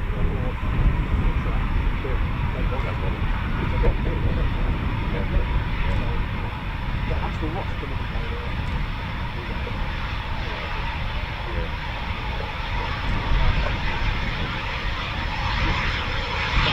Oh, came to a nice, nice halt, didn't it?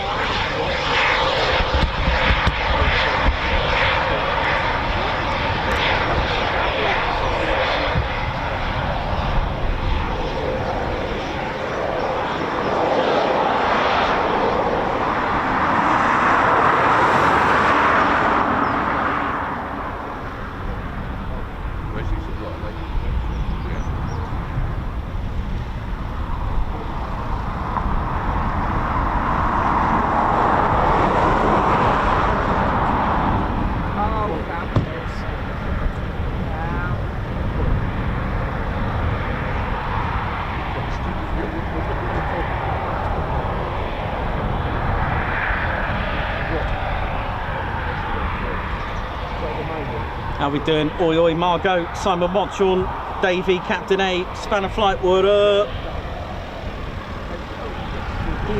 Mayor Marshy, Simon Watchorn.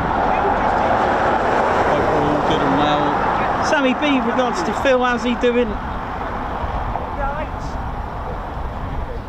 And yeah, I don't even know how many likes we've got, but smash the like button. Well, actually, don't smash it. Just keep it all right for the next people to use. But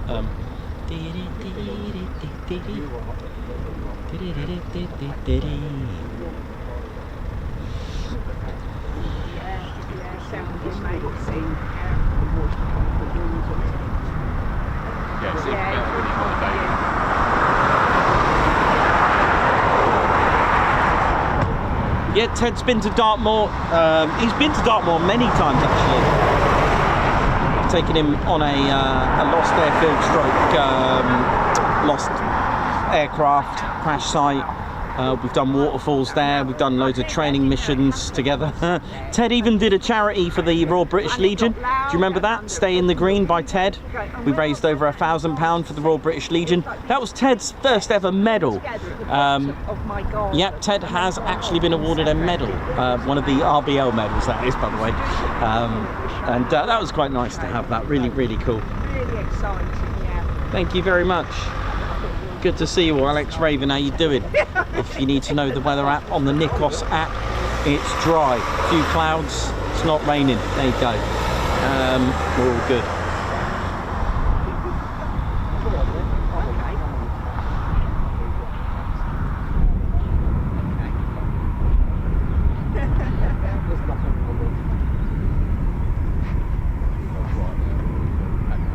Yeah, they were literally Very sensitive. oh, they're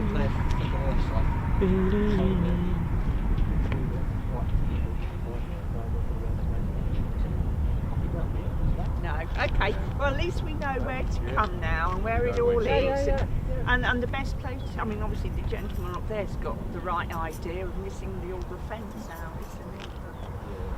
So, 41 Squadron Typhoon, just upwind. Over there, you can see how it affects that. Friend comes down here. Where are you? Oh, I see it. Here we go. Right, let's get onto it. Let's go. Oh,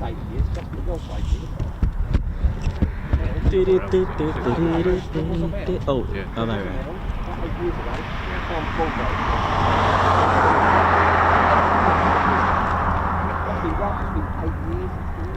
Oh, no, this is something we've been to really recently.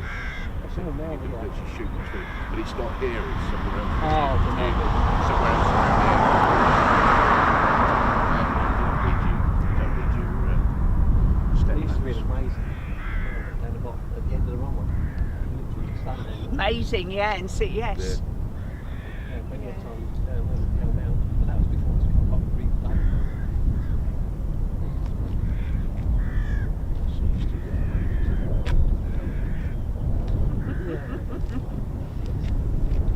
Oh, look at this. Oh yeah. On initial, here we go.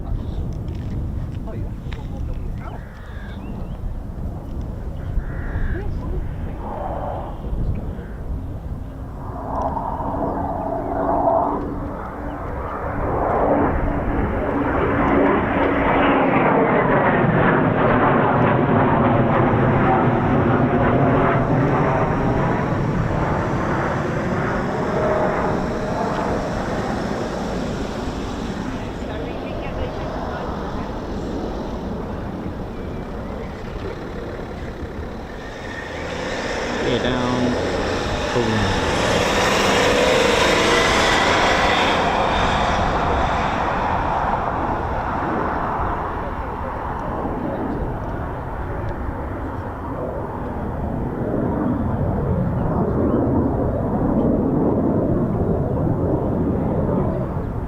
No, I'm a lead.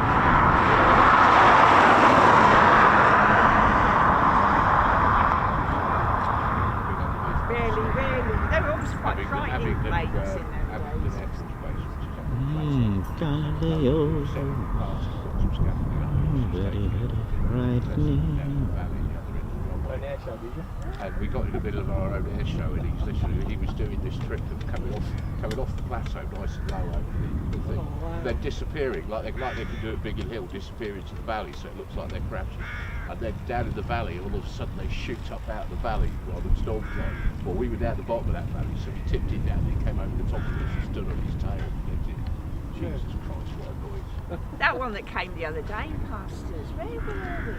That red arrow just appeared. Oh God, yeah, across the North York Moors. Yeah, across the Yorkshire Really, Moors. really And there we go, ladies and gents, Teddy Bears, mission complete. And then it just came A out of great nowhere, the week noise of comes out of nowhere, fun, doesn't it? So you jump out, with the you exception see of it, and First then Day, you but realise what's happening. we do post regularly. It's not possible. That, my friends, is a week's worth of fun. Hope you've all enjoyed it.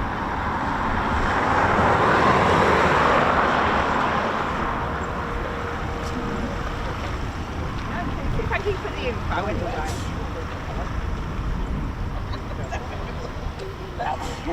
Oh dear, bless you. Bless you there. And bless you again.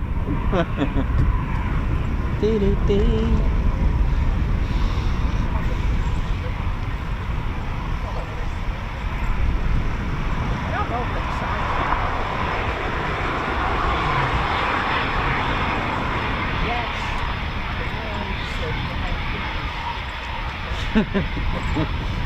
There we go, we'll just see this one come back. Someone watch all night 5 Guards March. Thank you for gifting a Ted Coningsby membership. Thank you so much. Mike 2G Delta with 32 months membership. Best channel on YouTube, thank you. 39 months from Captain A, thank you as well. What a true pleasure it's been with you all. Heather Postlethwaite with 10 months membership. Oh, thank you so much. Wee Stevie Boy, thanks for the super. Margot, thanks for the super as well. Wee Stevie Boy, thanks for the super. Hey! And Lynx Rainbird, high five, claw pump. Thank you so much for gifting 5 to Coningsby membership.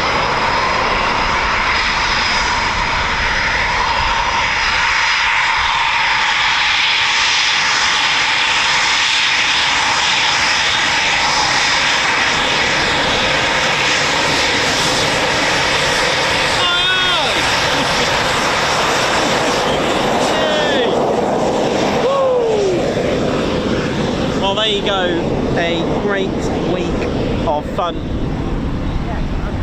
and Ted's had a good time. I hope you've had a good time as well. Peter Atkins with 26 months membership, thank you so much. Wow, congratulations to Sammy B for 36 months, that's 3 years milestone. I've missed you all so much, much love. Hope you're well, hope you're all good, and you're all good. Bye! Here we go, we might hear a bit of a crunch. But, right, that's us done then, ladies, gents and teddy bears.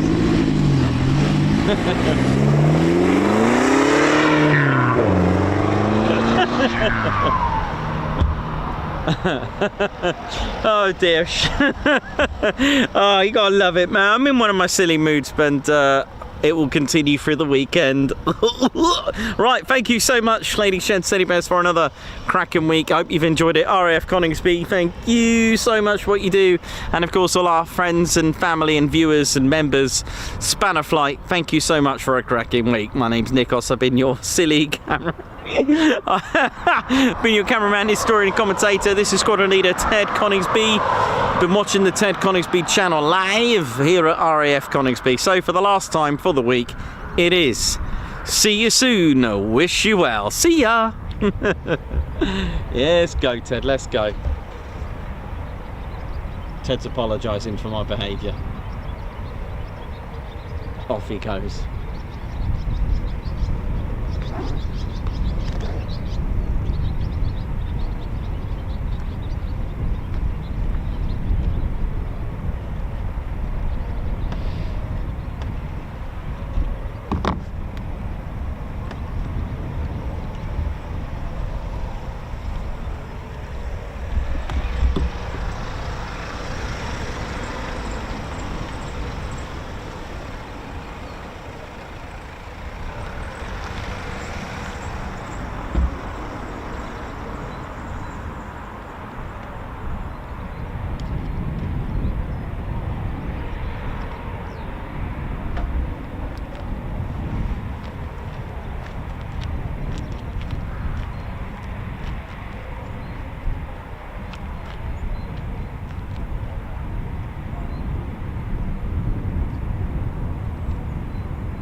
Oh yeah, ladies, sheds and teddy bears, welcome to the Ted Coningsby channel membership. I'm Nikos, I'm your cameraman and commentator. This is our squadron leader, Ted Coningsby. Just want to say a massive thank you to all our members. Guns up and oh yeah. Take it away, Ted. Ladies, sheds and teddy bears, we want to say a massive thank you to all of our subscribers for getting us to where we are today. We have gone all over the country, from as far as Lossiemouth to Bryce Norton, and military areas such as air weapons ranges, low flying areas, heritage centres and special flights for TED 2. We cannot do this without your support, and your support will be rewarded. You can now join the Ted Coningsby Squadron and help fund the channel to get us around the country and provide us with the funds for equipment to bring you better content too. We have 3 levels of membership to suit everyone. With your membership, you'll get access to members only videos, photos, posts, unlock special Ted Coningsby YouTube emojis and loyalty badges, as well as being able to access our exclusive members only Discord server. All membership levels reward you with discounts to our online store. Our top level fighter squadron was inspired by many of our fans who supported the channel massively. This is more of a personal experience with me and Ted, giving you exclusive live streams and content from behind the scenes photos, special info and updates, as well as a free Ted Coningsby Fighter Squadron patch for joining. Whichever membership level suits you, we want to say a massive thank you for choosing to join the Ted Coningsby Squadron. Ah, yeah.